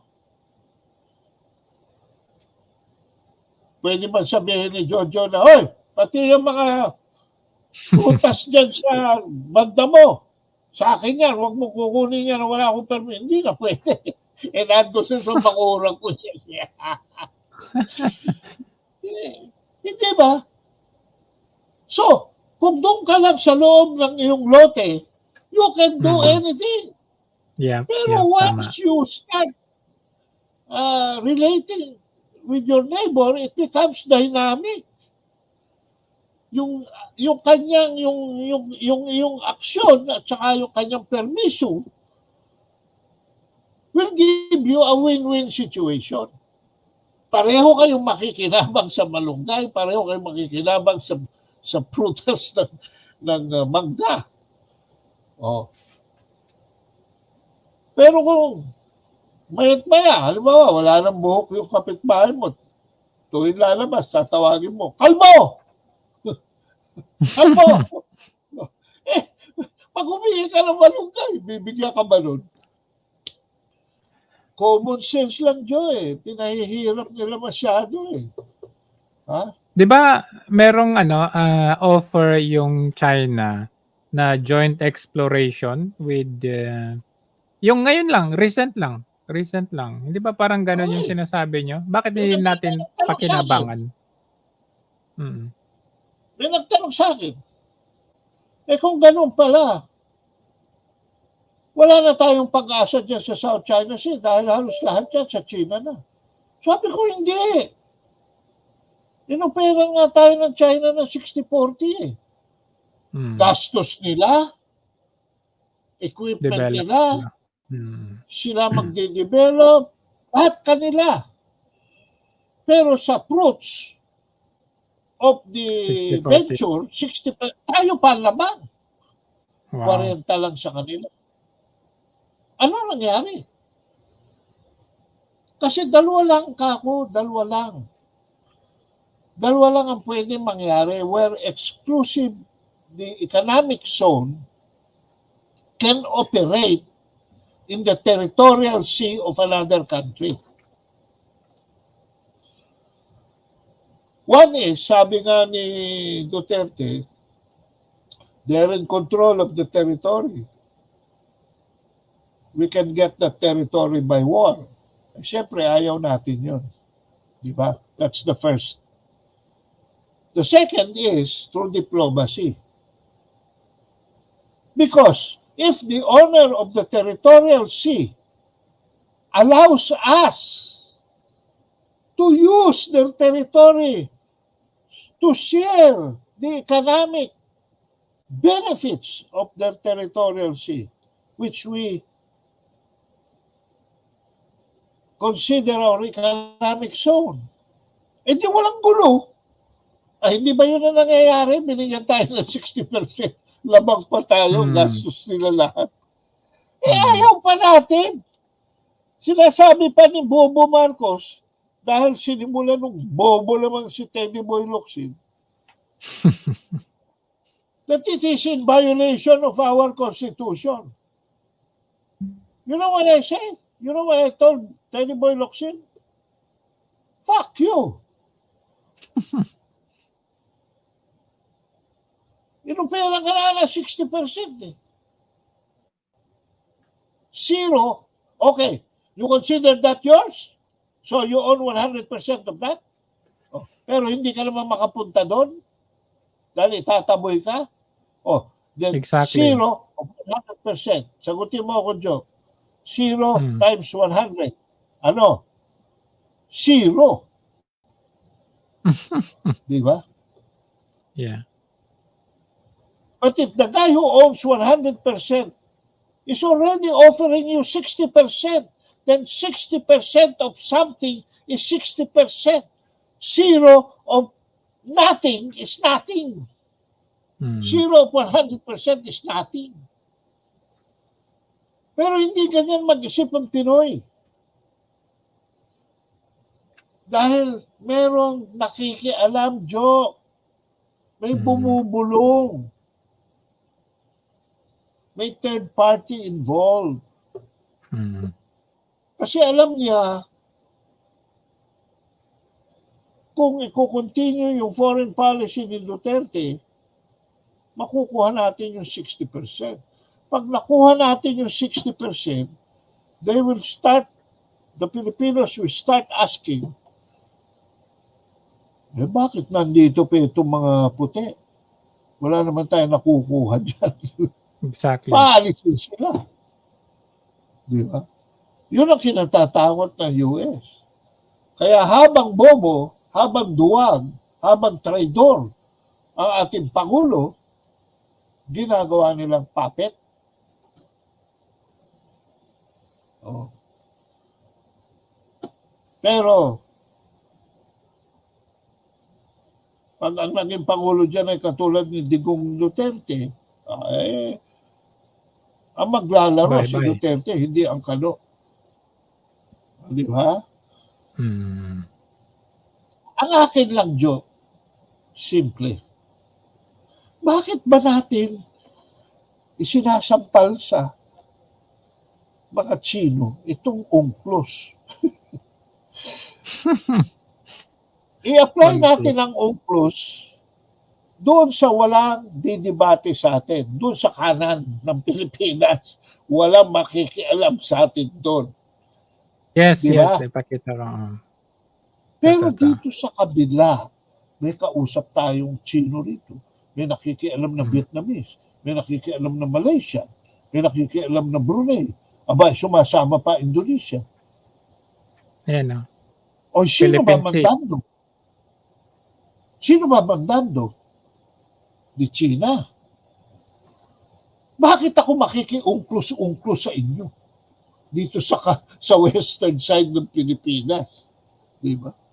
Meron tayo sa kanan eh. Yan ang natutunan ko sa University of Washington. George Washington University. Di ba? When you negotiate,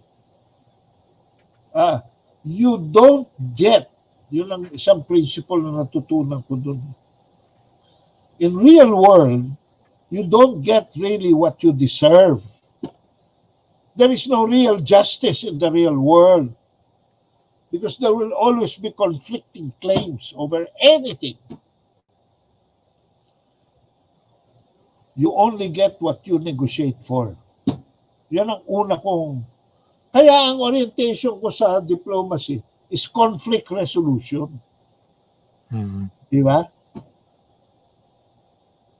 Ayusin yung gulo para makinabang tayo. Habang may gulo, habang may argumento, wala tayong makukuha dyan. We can debate with China for the next 50 years, but kung ganyan ang ating attitude, wala tayong makukuha dyan. Ang opening statement pa lang natin, simple na eh. Ang yabang natin eh. Hoy! Hindi sa inyo yan! Patay ng box eh. We're even in denial of the existence of a conflict. We're even in denial of the existence of a dispute. How do we go forward?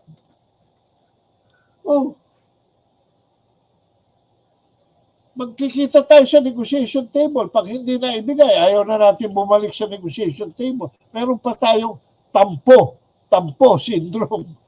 Lalo tayo wala makukuha. My God. I always tell these people, even these friends of mine sa foreign affairs, paano nakakuha ng Vietnam yung 2-dash line? Kasi original yan 11-dash line, Joe.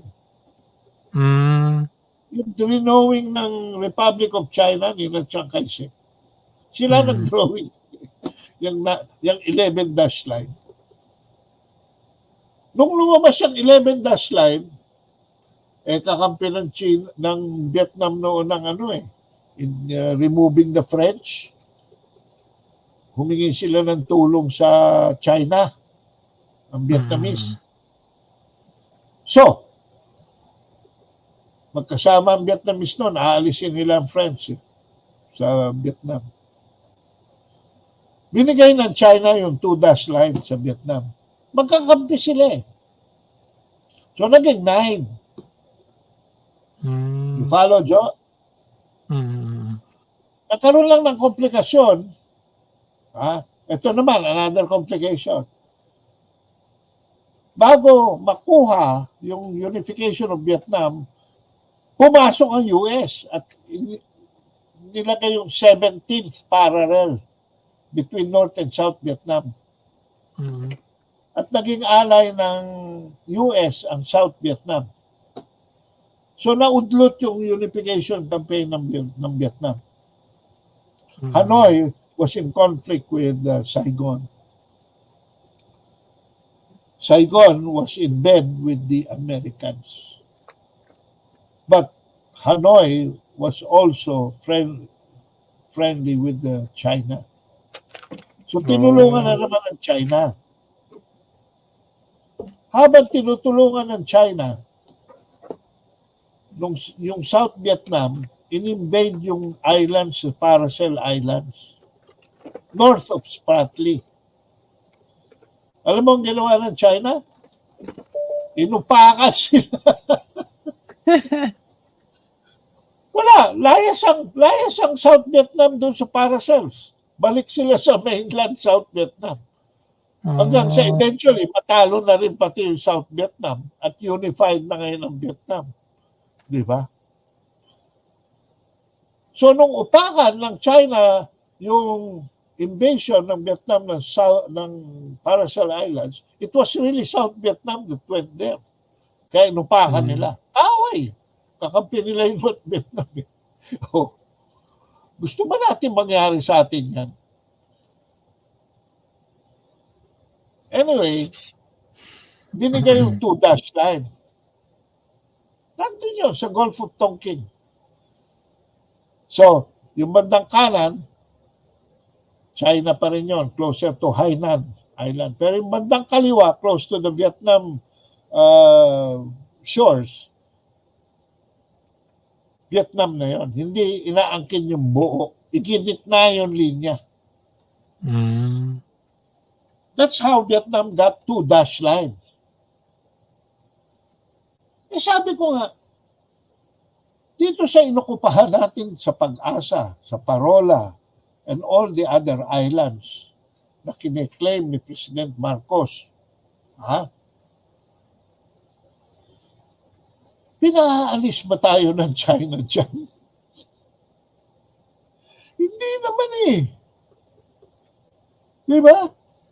In fact, sa Pag-asa, nakikinabang tayo doon. Even though China claims it as their territory, hindi tayo pinaalis. Kasi nasa nature ng Chinese yan eh. Kung gusto tayong invade ng China, my God, 1776 lang na naging nasyon ng US eh. Samantalang China even BCE, before Christ, nandoon eh. All over the world, di ba? Yes, yes. Even in the height of the power of China, in the 1400s,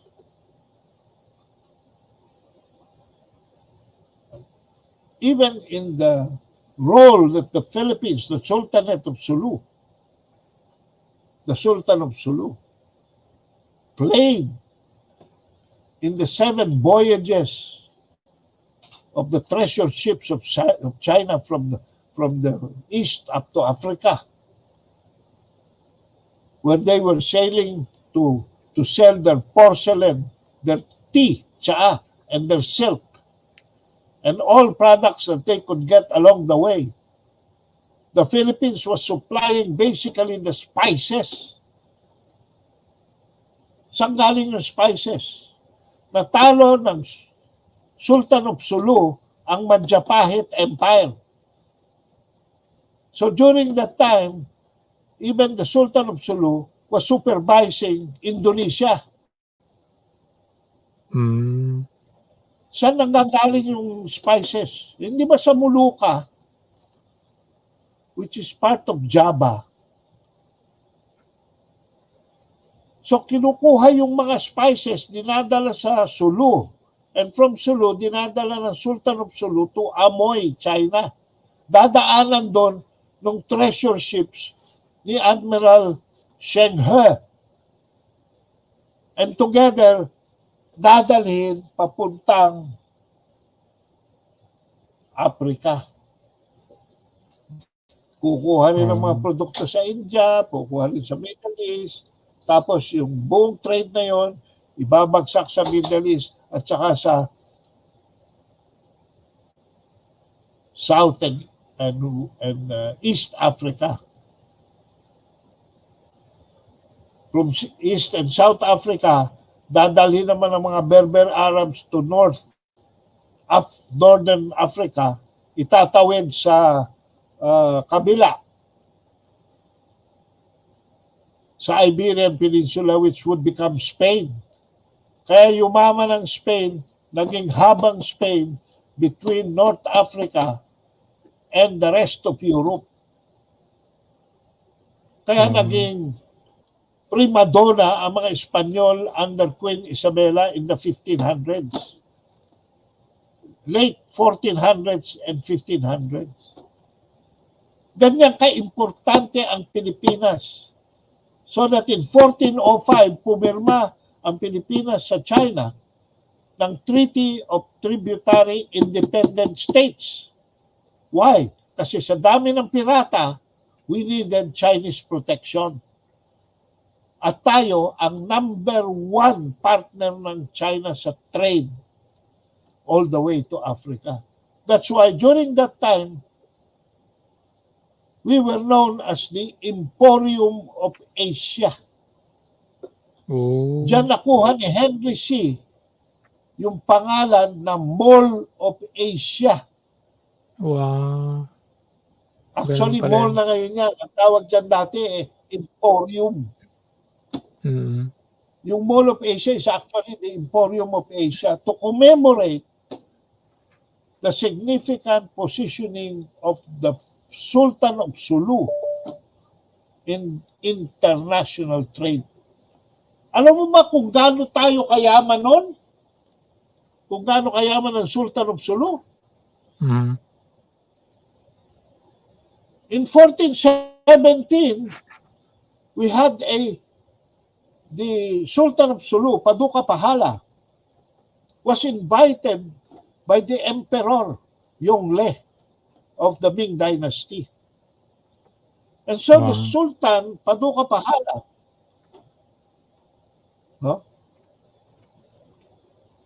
made a trip to Beijing through the Grand Canal. Ang pasok dyan sa may Shanghai, paakyat, inland, paakyat sa Beijing. Alam mo ba kung ilang barko ang dala ng Sultan of Sulu? More than 300. Wow, ang dami. Ganyang kayaman ang Sultan, ang Pilipinas noon. Bigla wala pang Pilipinas eh. 1417 itong sinasabi ko. Ngayon, they spent about 24 days there. Si Sultan Paduka Batara or Pahala, sa Pilipino, Pahala, sa China, Batara. Now, pagbalik, Jojo, namatay itong sultan nung sila ay dumadaan sa Shandong province. Alam mo ba, because of the friendship, pinadala ng emperor lahat ng doktor niya. During that time, pag sinabing doktor ka, you are a cabinet member.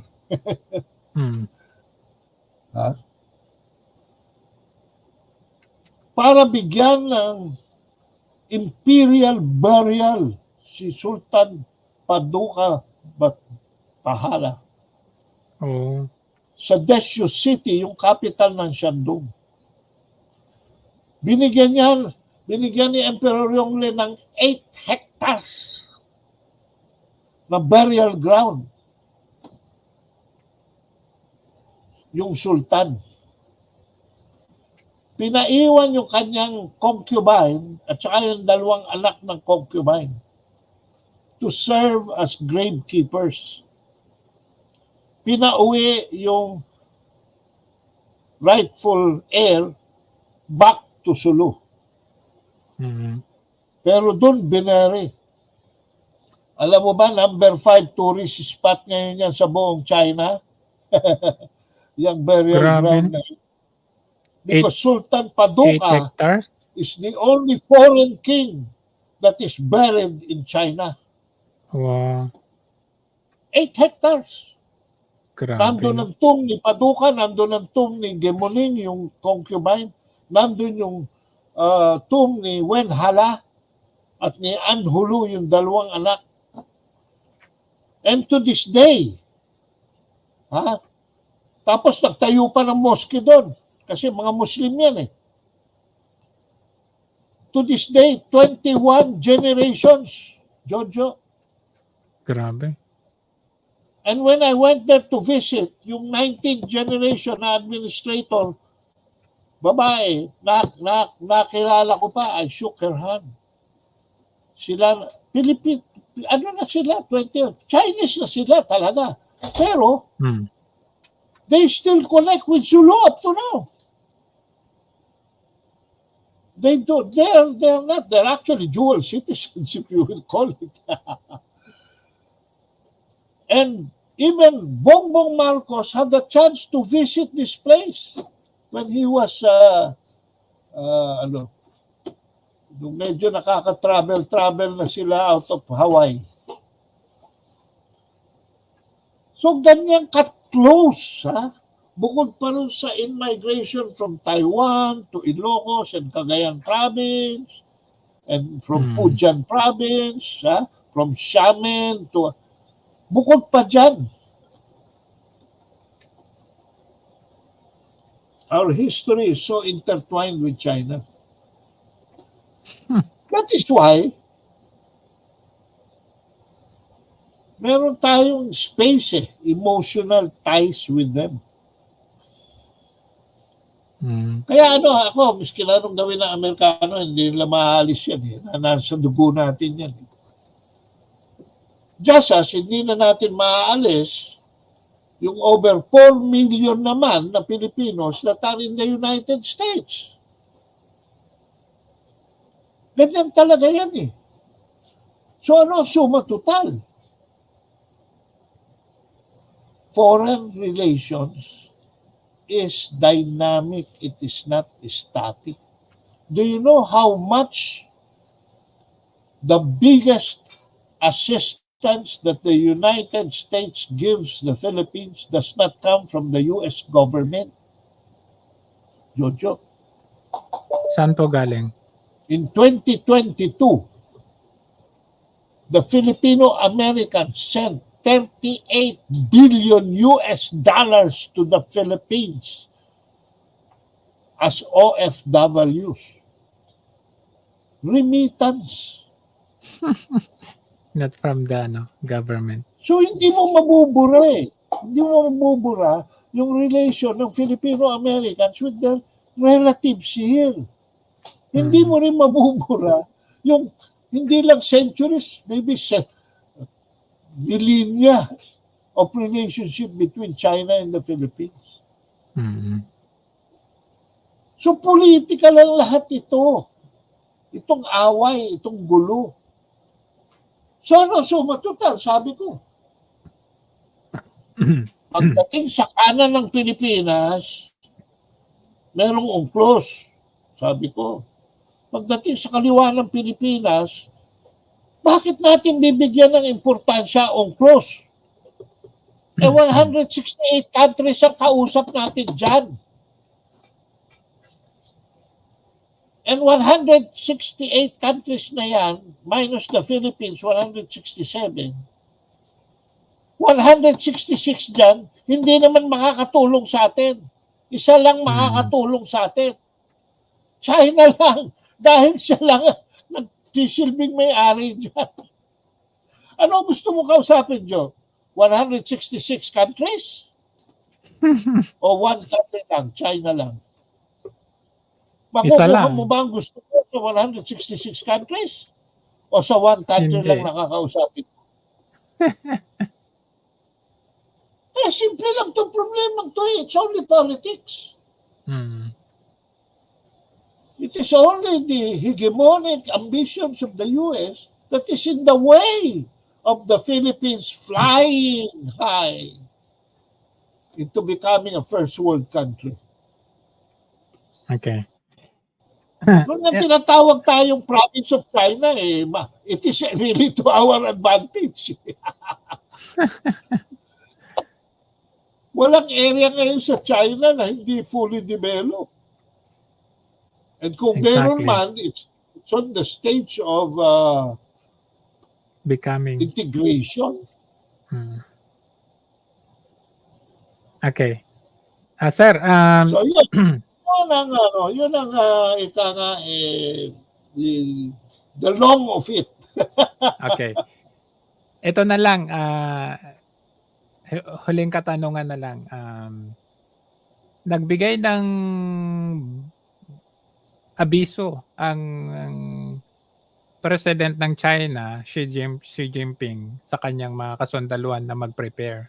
And at the same time, ganun din si Marcos. Are we seeing war with this kind of gestures, both sides? Ganito yan. Sa pinakita ni Marcos for the past year, from February 2023 to March. March 15, lagay na natin, middle of March. 1 year and 1 month. Doon na bisto yung nag-leak na nag-submit sila ng 11 proposals tapos para bang naka-handbrake. Hindi mo naman sasabihin na ayaw makipag-usap ng Pilipinas. Ibig sabihin lang na merong naka-handbrake. Yan ang dapat pagtuunan ng pansin ng Pilipino. Sino yung pumipigil sa atin? Abay, yung 23 billion na pangako ni Xi Jinping, hindi makausap dahil ayaw natin makipag-usap. Pati yung mga projects na iniwan yung Marcos, especially yung railroad sa Mindanao. Aba, stand nitong si Bongbong? Gusto pang cancelin at yung loan approved na, gusto pang, ayaw pa ituloy. Ayaw ituloy at gustong i-rebid sa meron daw Amerikano na interesado. So, how does China deal with somebody who is not in control of his own country? Yan. Yan ang tanong. Tapos, ang pattern, pinagtawanan ko nga, kaya nga ako nag-expose dyan kay Tariela, di ba? Galit na galit sa akin. Ang pattern is small-scale escalation of conflict. Simple lang naman hinihingi ng China. Pupunta kayo sa Ayungin, huwag kayong magdala ng building materials. Dahil wala naman kayong paglalagyan dyan. Hinaharang ba ng China ang building materials na dinadala natin sa Pag-asa? Hindi naman, di ba? Pero wag dyan sa Ayungin. Kasi ang sitwasyon sa Ayungin, Joe,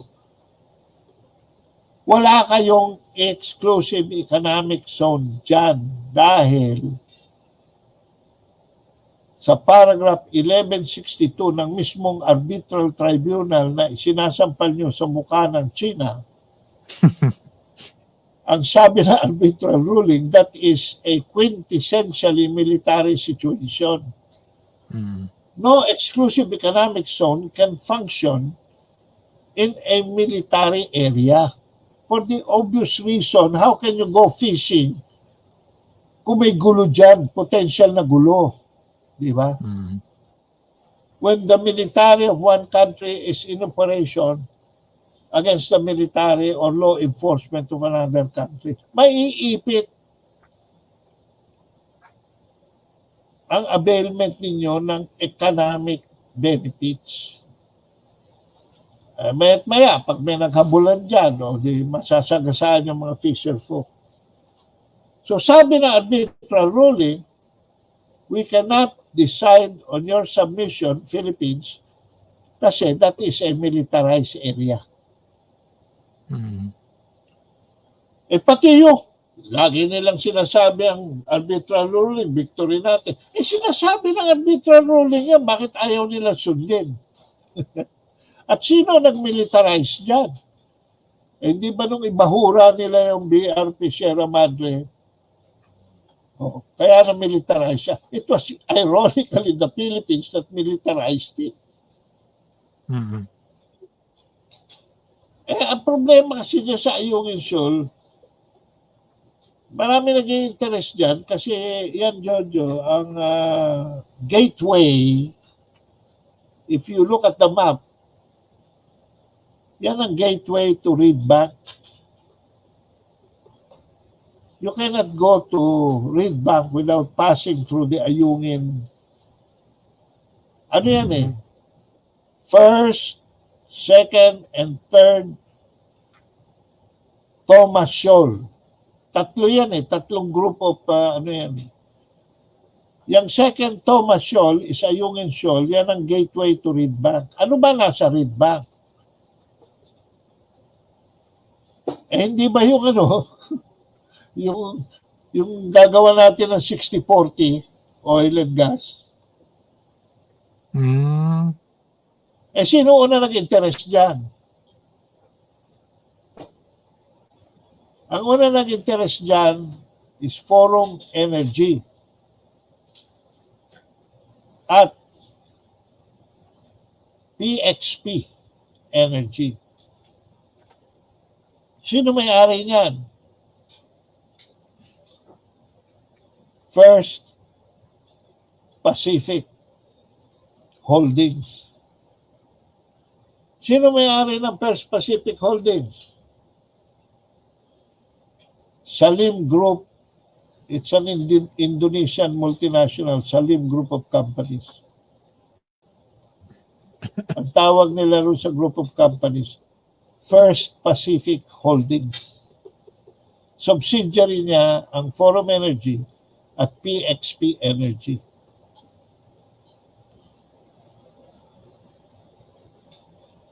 Sino ang may stock holdings sa First Pacific in representation of Felix Mining, who at the same time serves as the CEO representing the Salim Group of Companies in the Philippines? Si Manny Pangilinan. Sino ang another big investor na nag-interest dyan? Former Secretary Albert Del Rosario. Kaya pag na-mention sa'yo yung strat-based ADRI, yung ADR is Albert Del Rosario Institute. Automatic na yan. Dahil ang Albert Del Rosario Institute, strat-based, ang lumalabas na ahente ng Center for Strategic and International Studies ng Washington, D.C. They are supposed to promote the business interests of the neo-colonials in Washington, D.C. that is also representing the deep state, yung military-industrial complex. So, dugtong-dugtong ang bitukan yan. Noong 2011, they sent a Singaporean ship there to start the research work. Nung nakita ng China, pinaalis. Kaya galit na galit siya mga yan sa China. Yan ang bottom line kasi nila.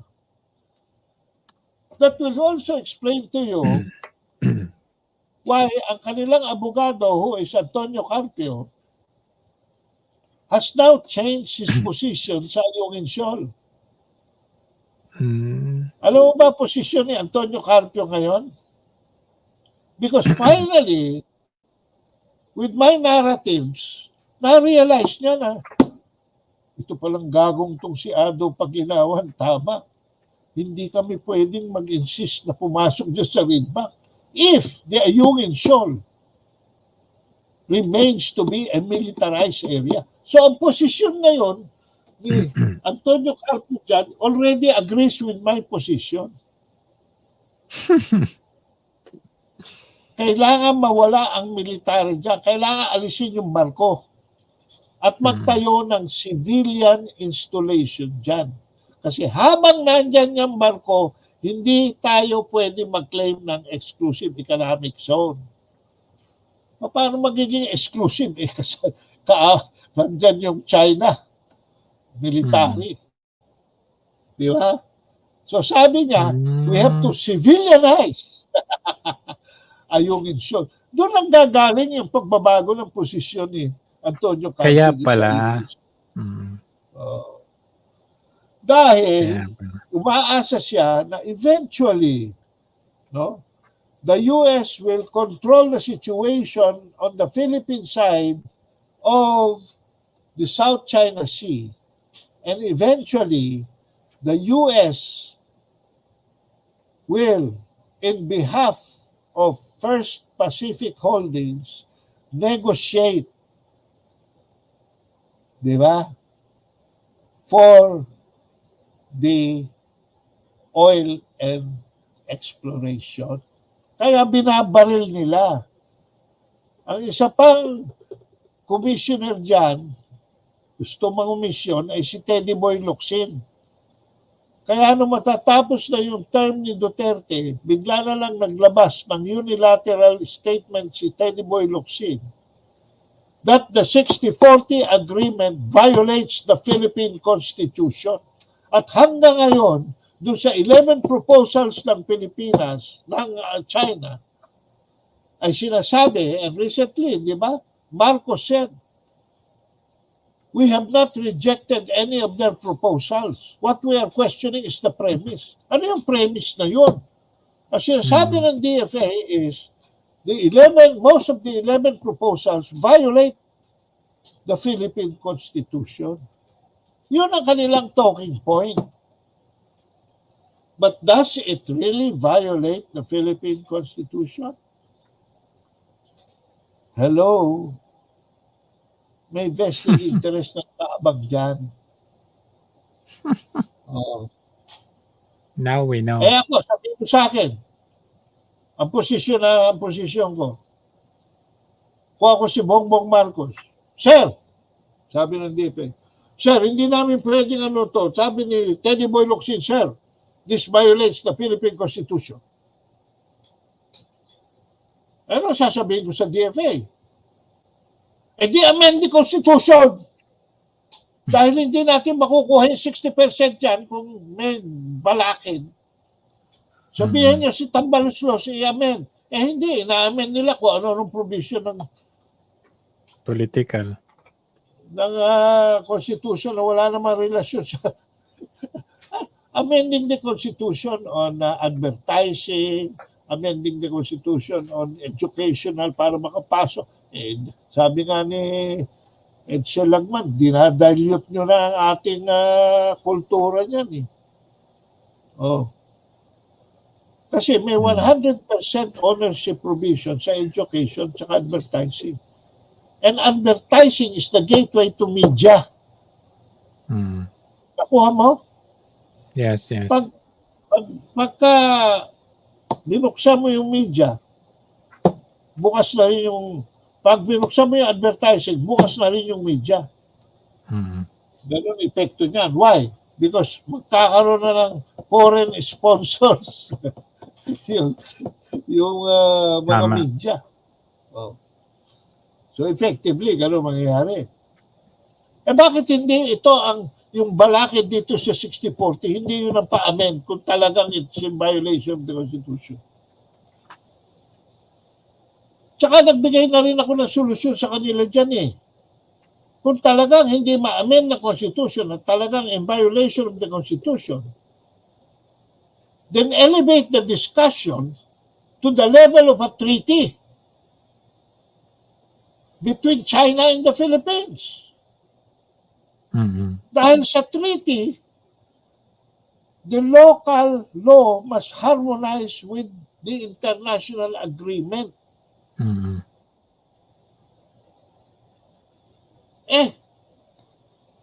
Nag-submit nga ako sa kanila ng paper dahil there is such a thing, Jojo, i-research mo, there's such a thing as a condominium sovereignty. There is such a thing as joint sovereignty. And alam mo kung sino who was able to surmount that and is now implementing it? Is Timor.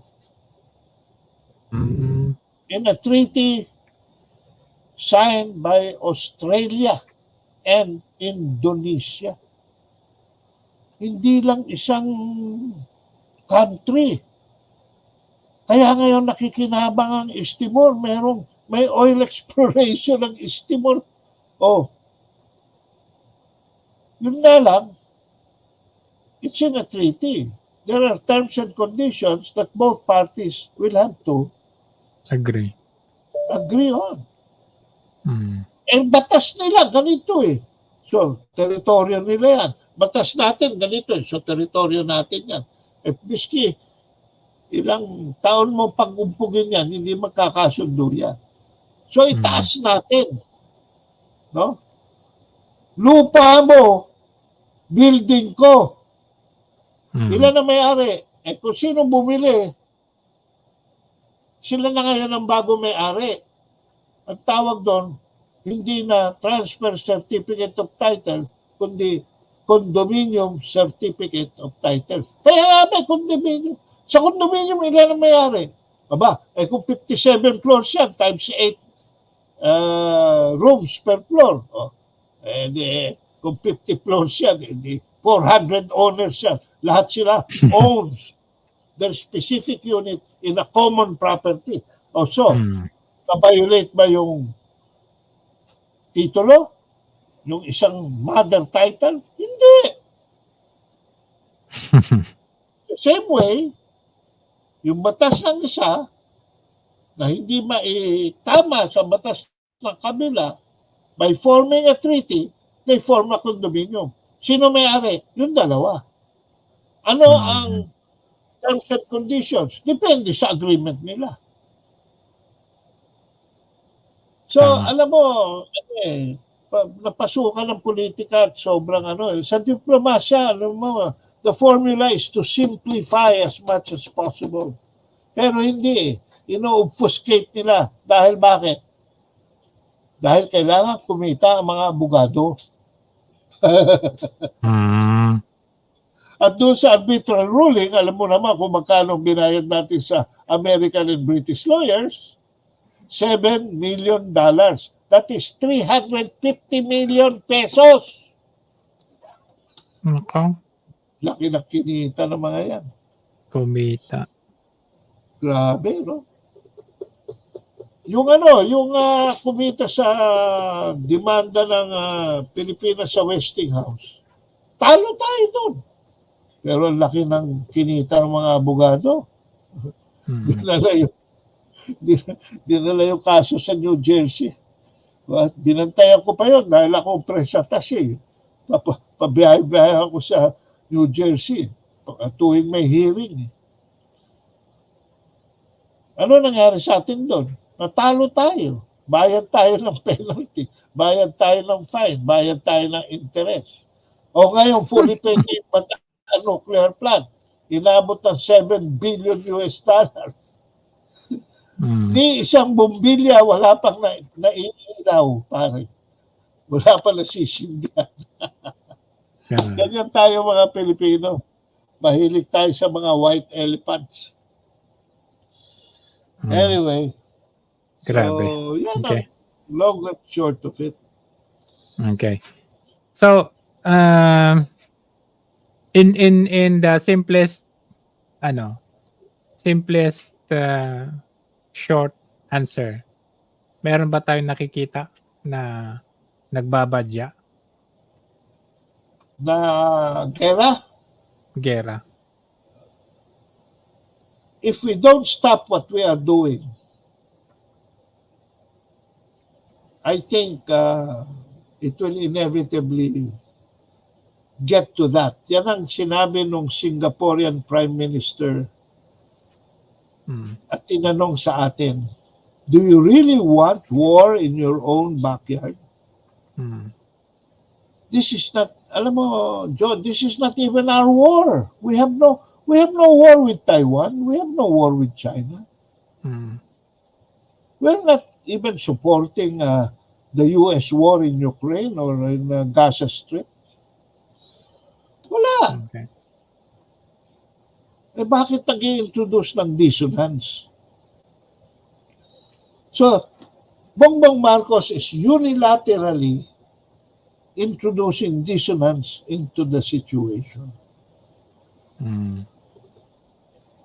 At ang malungkot dito, hindi lamang tayo matatalo sa level ng foreign relations. Talo pa tayo economically. As we speak,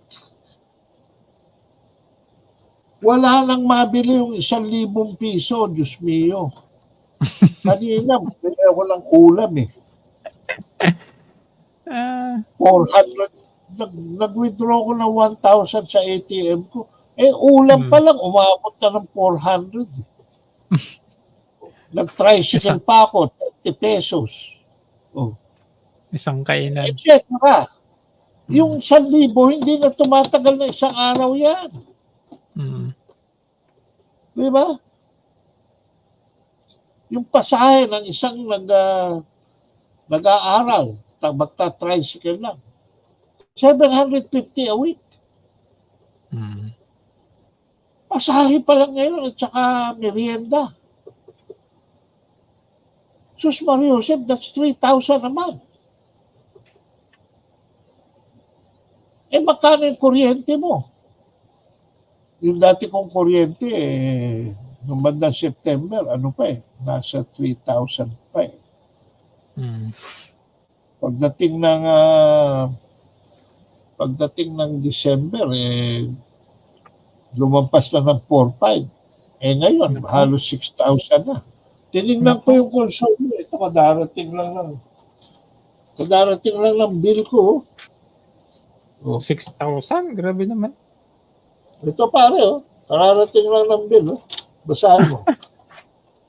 5,752. Nako. Ba? Tignan natin ang konsumo. Ito yung chart ng konsumo. Di ba may chart ng konsumo? Ilang kilowatts lang? Hindi naman tumataas yung konsumo. Ibig sabihin ano? Ang tumataas yung rate.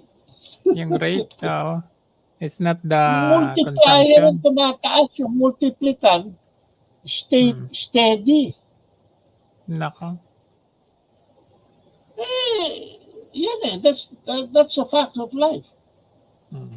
Now, papaaral pa ako ng apo. Di ba? Magbabayad din ako ng kondo. Papagasolina ako. Di ba? So, ano?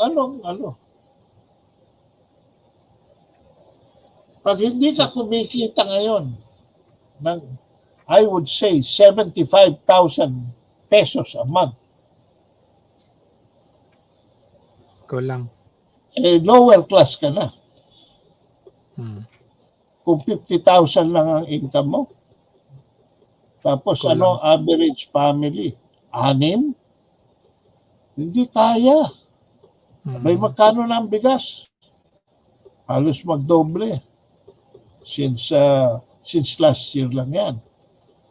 Talagang inflated na lahat. Ay hindi ito napapansin ng ating Pangulo. Tapos makakarinig ka. yung kanyang crony na si Enrique Rason, in-extend niya yung ng 15 years yung service contract 38 ng Malampaya. Mag-i-expire yun this year eh. Kailangan natin ng pera. Ngayon, kung dalawang choices, either bid, where the Philippines could have raised $20 to $30 billion in just joining fees para sa bidding, or return Malampaya to PNOC. Di ba? Wala eh. For zero consideration, pare. Extend. In-extend niya ng 15 years para kay Enrique Rason. Yung Aboitiz, nag-establish ng net profit of 27 billion yung Aboitiz Energy. Di Sabin Aboitiz, another best friend, noong 2022. 27 billion.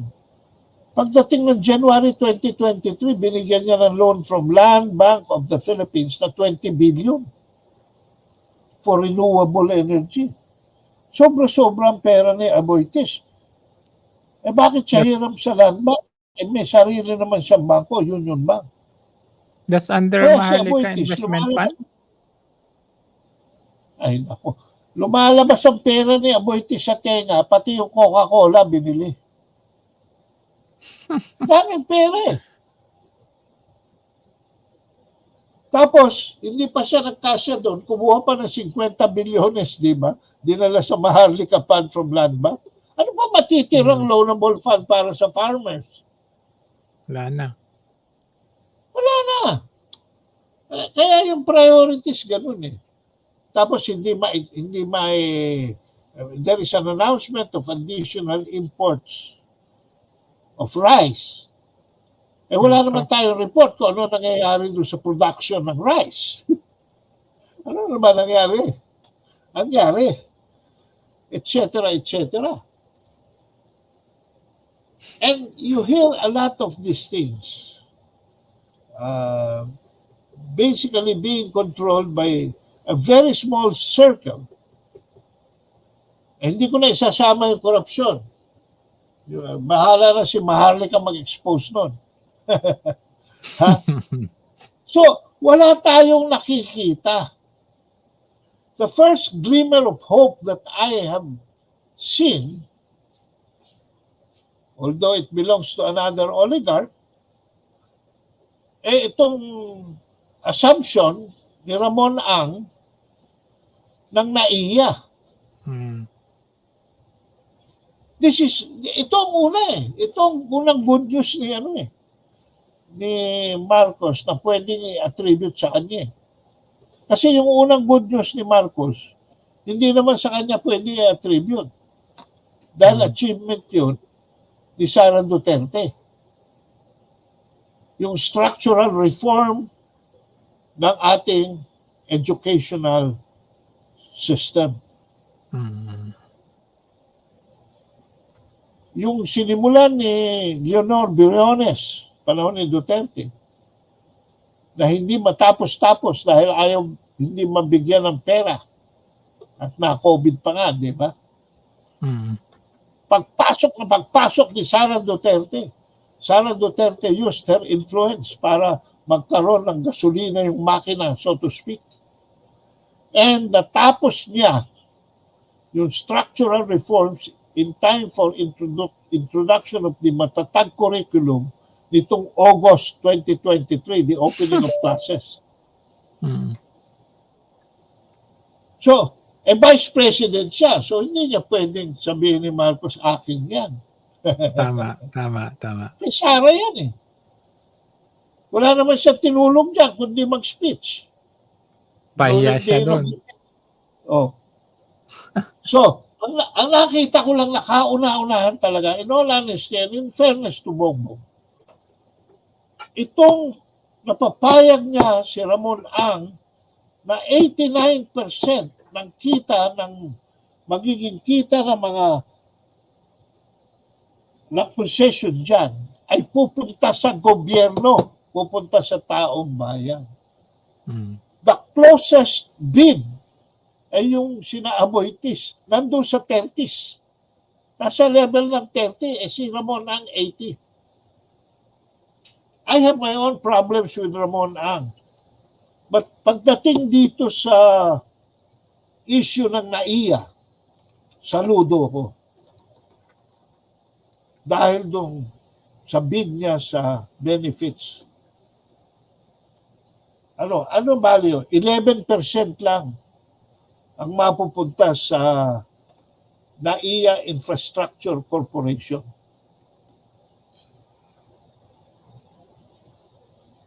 Alam ko nile-leverage ni Ramon Ang yan para matuloy yung kanyang airport doon sa norte. Pero, I don't care if all the oligarchs will be like Ramon Ang and San Miguel Corporation. I am willing to compromise. If all the oligarchs will be like Henry C. Grabe ang employment na binibigay sa taong bayan. Di ba? Kung ganyan ang mga mayayaman na tao, okay lang. Because may social, may kapalit. Miski malunod pa sila sa profit. Si Ramon Ang, dahil yung mga tributary rivers coming from the Marikina River, especially the Tulyahan River, at the expense of San Miguel Corporation, drainage niya yan, bro. Drainage niya. Sino bang oligarch? Ano bang silbi ni Aboitis sa Pilipinas? Wala naman siyang ginawa kundi to take advantage of his friendship with the president. Di ba? So, kung lahat lang ng mga mayayaman, mga super rich, will follow the good example of the C family and the San Miguel Corporation, ay di okay lang. There's a glimmer of hope. Hindi. Hindi naman lahat eh. Oh, by the way, alam mo ba yung 1 million investments na pinangako ng US? Wala. Gusto nila sa energy sector mag-invest kasi assured ng 18% ng capital expenditure ang kita nila. Yan ang mga areas na gusto nila pasukin. Toll roads, yung mga sigurado kita, power plants. So, gera? Well, sabi mo nga, nag-warning na, tinaghanda na ni, kasi alam ng US, alam ng China, na hindi naman tayo eh. Alam nila US. So that message was really directed at the US. But, saan mangyayari? Alam mo, ito mga ginagawang military exercises nito, these are all useless. Why? Because I do not expect China, di ba? Saan sila nag-ano? Sa mga beachheads. Di ba? Diyan sila. Ano ba ina-expect nila?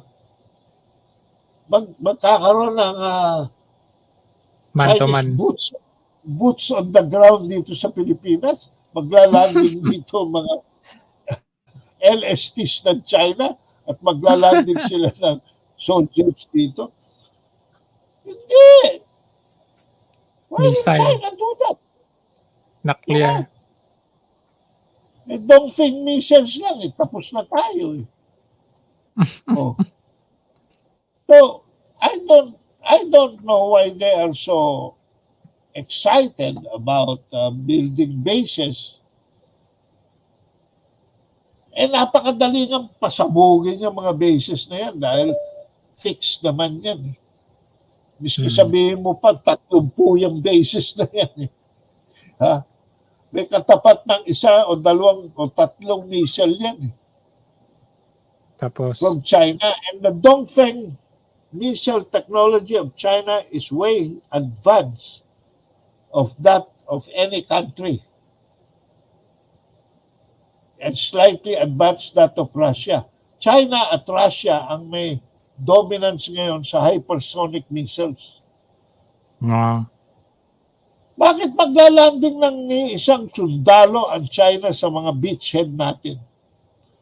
Samantalang in 10 to 15 minutes up to yung Ebuen, whatever it is in Cagayan de Oro, ay abot ng hypersonic missiles ng China. By merely pushing the button, talo na tayo. Marami na tayong nabombang mga bases. Hindi naman tayo makaganti. Ano igaganti natin? Sumpet, tirador. ano nga, paltik?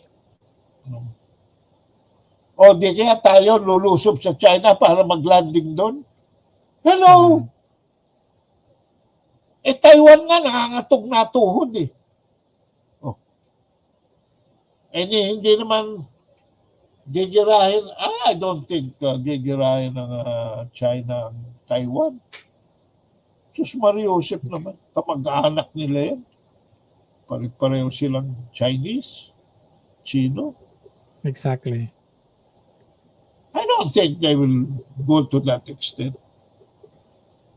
Pero tayo, hindi naman, at sasabihin ng China, hindi naman kayo mga Pilipino binomba namin eh. Yung mga Amerikanong nakaupo dyan.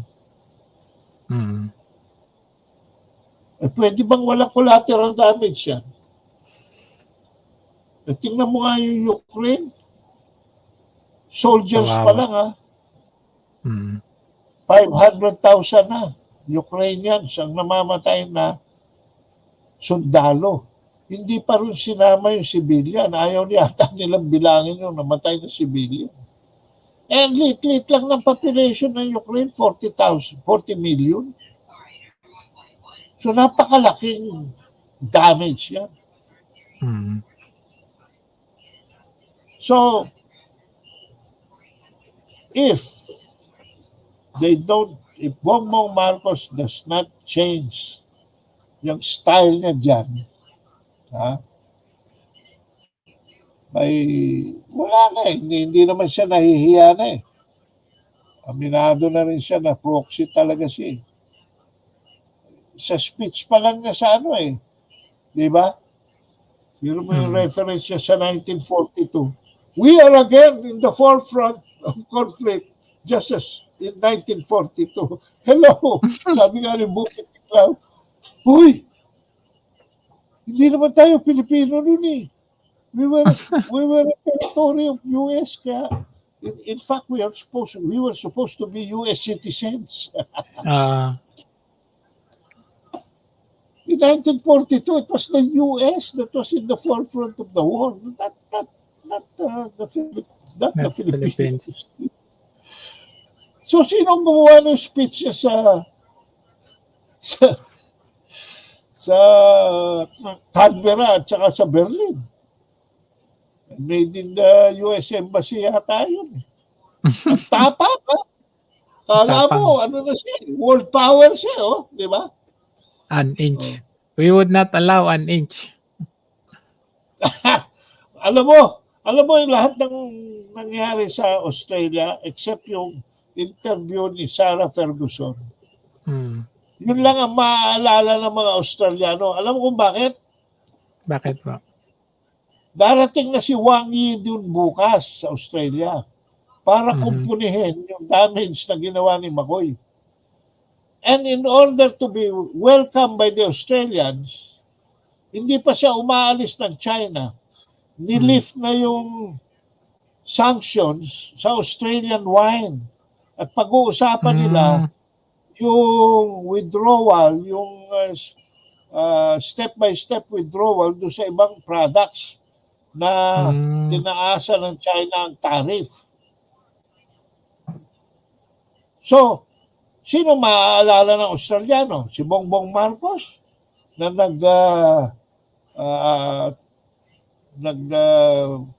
gera-gera doon? O si Wang Yi? China Tapos meron pa may isang naglabas sa Inquirer ng balita na sabi China will be more adversely affected if it were to sanction the trade with the Philippines. Specifically on the aspect of nickel ore, sabi. Specify pa nickel ore. Bakit?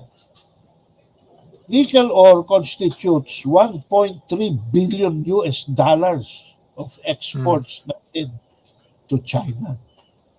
So ang premise nitong siraulo na nagsulat sa Inquirer, can you imagine, mawawala yan sa China?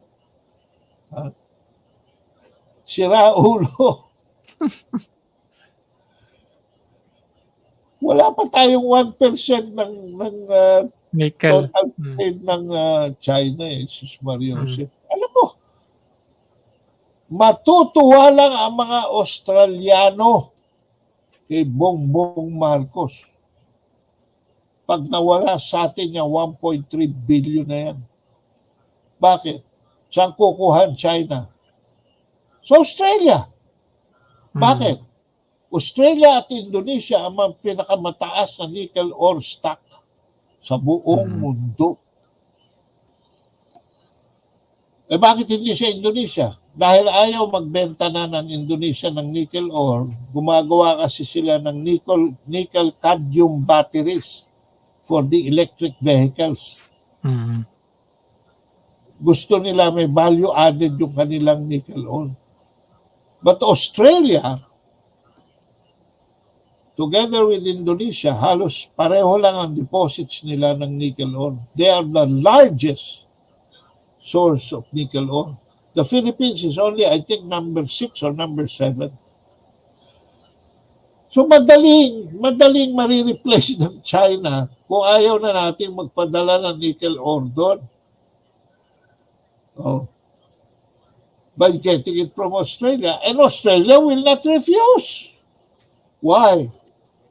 Because yung barley, yung beef, yung sheep, yung wine, and all the other products that were sanctioned by China with the visit of Wang Yi will be lifted.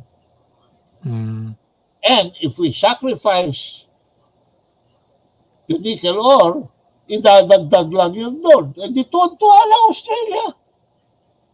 Ay, nako. Kung minsan natatawa na lang ako dito sa mga so-called experts. Kami nga ni Kamentong, we do not consider ourselves experts. The level na gusto lang namin ma-recognize kami is to be fact-checkers. Dalhin lang pinakamalapit sa katotohanan ang mga balita. Yun lang ang aming misyon. Ma-pro-America o ma-pro-China.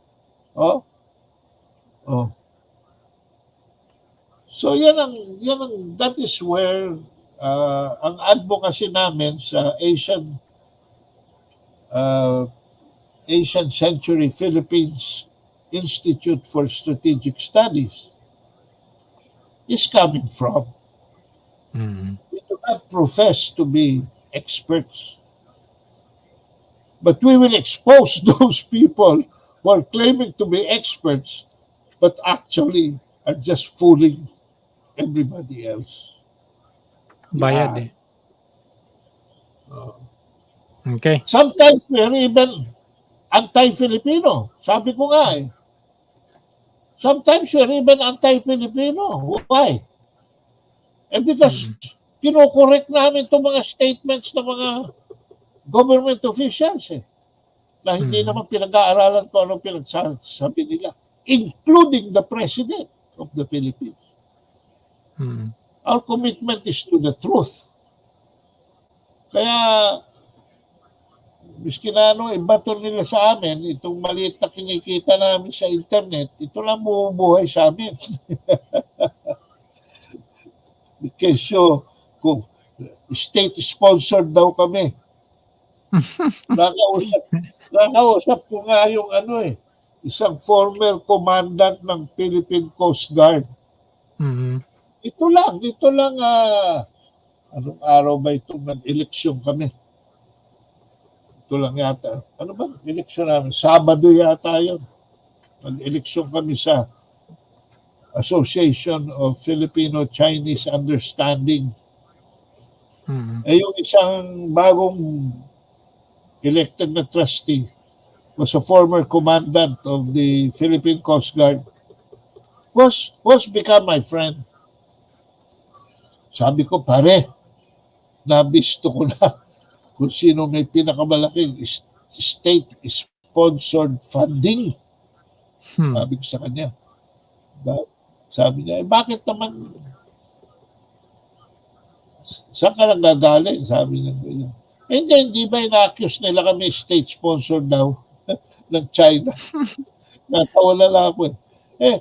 Alam mo ba kung sino ka ako pinakamalaki palang state sponsorship ang tinatanggap dito sa Pilipinas ngayon? Sabi ko gano'n. Sabi niya, sino? Kayo sa Philippine Coast Guard. Ang sagot. You are virtually kako subsidized by the US Embassy. And hindi lang yun, sabi ko, not only the US Embassy, but by the US, United States Coast Guard, and the US Department of Homeland Security. Tawa sa ng tawa. Pati yung training, pare, ng mga Coast Guard natin. US ang nag-finance. Equipment. Nako, mayroon pang building, yung mga building. May tinayo pang building doon sa, hindi ba, inaugurate ni Ed Anyo doon sa Pag-asa Island. Tsaka may mga building silang pinagawa rito sa Pilipinas. Equipment. Training. Building. Subsidy.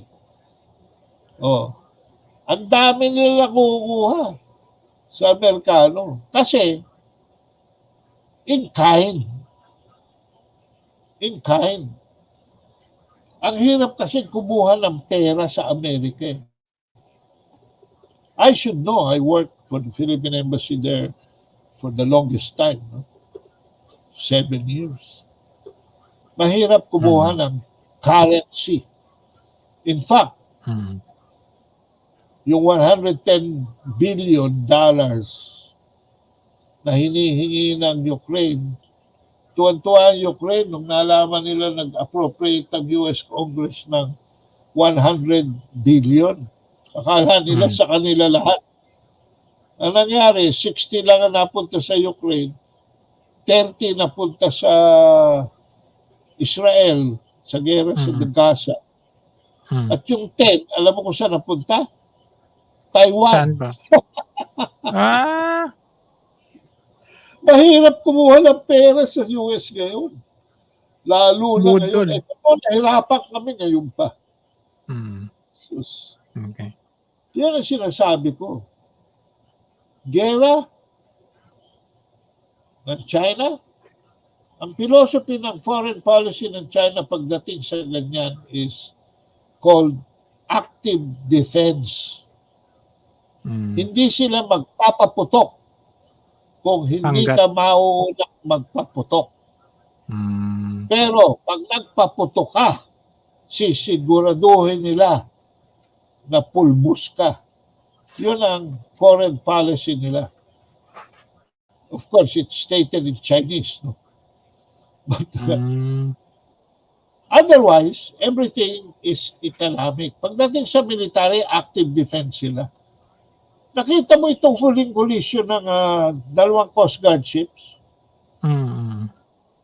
Nung nakita na nung Chinese Coast Guard na determined yung Philippine Coast Guard na overtaken sila from the port side, which is a wrong implementation of the International Collision Regulations called REGS. Ang ginawa ng Chinese Coast Guard, hindi lamang nagpreno, sila na ang umatras. Yun nga lang, dahil hindi naman nag-change ng course yung Philippine Coast Guard, nagkaroon ng minor collision. Pero kung titingnan mo at pag-aaralan mo yung video, doon lamang sa takbo ng tubig, makikita mo kung sino ang umaabante, sino ang nagpreno at sino pa ang umaatras to avoid collision. Alam mo bro, kung hindi ginawa yon ng Chinese Coast Guard, malamang natumba yung Philippine Coast Guard sa port side niya, sa kaliwa niya. Dahil hahampas siya. Kaya dyan, sa explanation ng international, pati ang mga collision regulations na yun, pinag-aralan ko yan. Tapos sinasabi nila, kawawa naman kami, nabasag yung windshield, yung supply ship, gano'n. Nasugatan kami and all that stuff. Sabi ko, unang-una, in the first place, salamin yata ng tricycle yung nilagay dun eh. Alam mo ba na, hindi dapat nababasag ang salamin ng barko? Exact. Kaya nga po eh.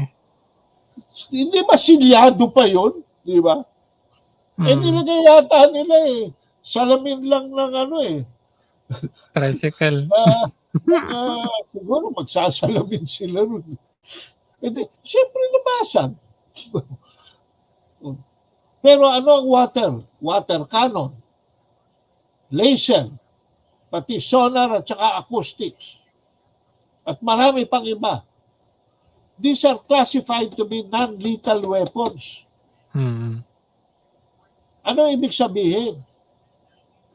Non-lethal weapon kasi gamit ng law enforcement. Law enforcement. Kami nga sa Battle of Mindiola, hindi ba kinanyong kami ng tubig doon? Kaya inagaw namin yung fire truck at ibinangga namin doon sa gate 4 ng Malacanang nung kami estudyante.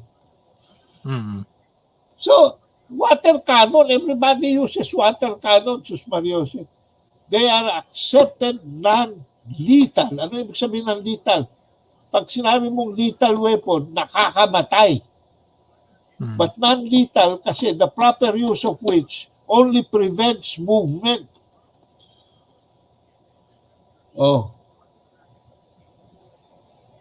Accepted yan ng 5 Geneva Conventions. At kung i-inspeksyonin mo yung guidelines ng Department of Defense ng Amerika mismo, they also have their own non-lethal weapons program. And if you Google guidelines, UN guidelines for non-lethal weapons, makikita mo doon yung array. Water cannon. Kasama ang water cannon, kasama ang acoustics. Yung laser. bibingihin ka. O di kaya yung sonar, yung i-jam yung kaya natakot yung Philippine Coast Guard ba yun o Philippine Navy? Ginam yung nila eh. Pagka hindi na alam pagka yung compass man lang ng isang barko ay nalintikan, paano na? Karamihan dyan, umaasa lang sa instrument control. Kung ma-jam yung pati yung communication equipment, importante yun. Pati yung laser. Wag lang yung laser na lethal, ha? Kasi may laser na lethal. Sabi ko nga kay Tariela noon, hindi naman military grade yung sinasabi mo, military grade yung ginamit ng green laser. Kasi nagkaroon daw ng temporary blindness. Sabi ko, hoy, pag military grade laser ang ginamit, hindi lang temporary blindness aabot sa'yo. Tutunawin yung mukha mo. Kasi yung military grade laser, nakakamatay yun. Itong law enforcement green laser, nabibili nga sa Lazada sa Shopee. Ay, nako. I'm telling you, this is a very, very challenging, very interesting, very entertaining times for us. Okay. And we're lacking in the forefront of public information, an area that the mainstream press and mainstream media has already defaulted on. Kasi nandun lang sila sa promotion ng interest ng mga principals at mga vested groups. So there you go. I hope I was able to help you in any way. Yes, sir. Yes, sir. So, ayan, maraming salamat, sir. Ang dami talagang mga inputs. Itong mga comments natin dito sa baba, marami daw silang natutunan sa'yo. And of course, ini-invite ko ang... Putulin mo na lang yan sa replay. Haba eh. Oo, pwede. Yung mga manonood, pwede nilang putulin, ganun, tapos i-upload nilang ganun. Sir, Ado, maraming salamat sa mga inputs. Thank you. Until next time ulit, sir. Kung meron ka bang questions regarding contemporary or current affairs, ano mo lang ako, i-messenger mo lang ako. Okay, sir. Thank you. Thank you. As much as possible, try to give our audience the most objective appraisal of what is going on. Okay? Okay, thank you, sir. Maraming salamat mga kabansa. By the way, kung maaari lamang po sa YouTube channel, nagbukas ako ng bagong channel. Ang pangalan at Ado Paglinawan. Ado Paglinawan po. Pagpuntahan nyo lamang, kasi simula ko lang the other day, at inyong subscribe at i-like, no? At i-endorse ninyo sa inyong mga kaibigan, kasambahay, at mga kasama sa trabaho para lumago pa ang ating tropa. Ika nga. Tropa. Maraming salamat po. Thank you, sir. Thank you.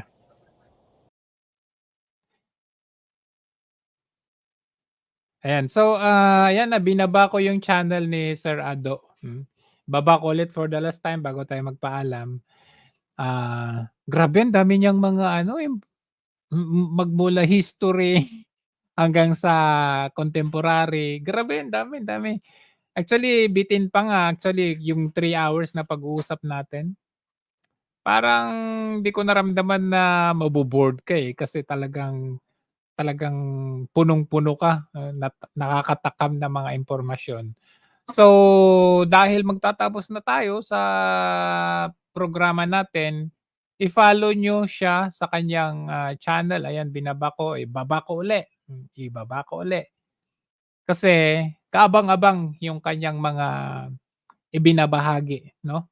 Hanggang sa muli, maraming salamat sa inyo. Good night and mabuhay po tayong lahat.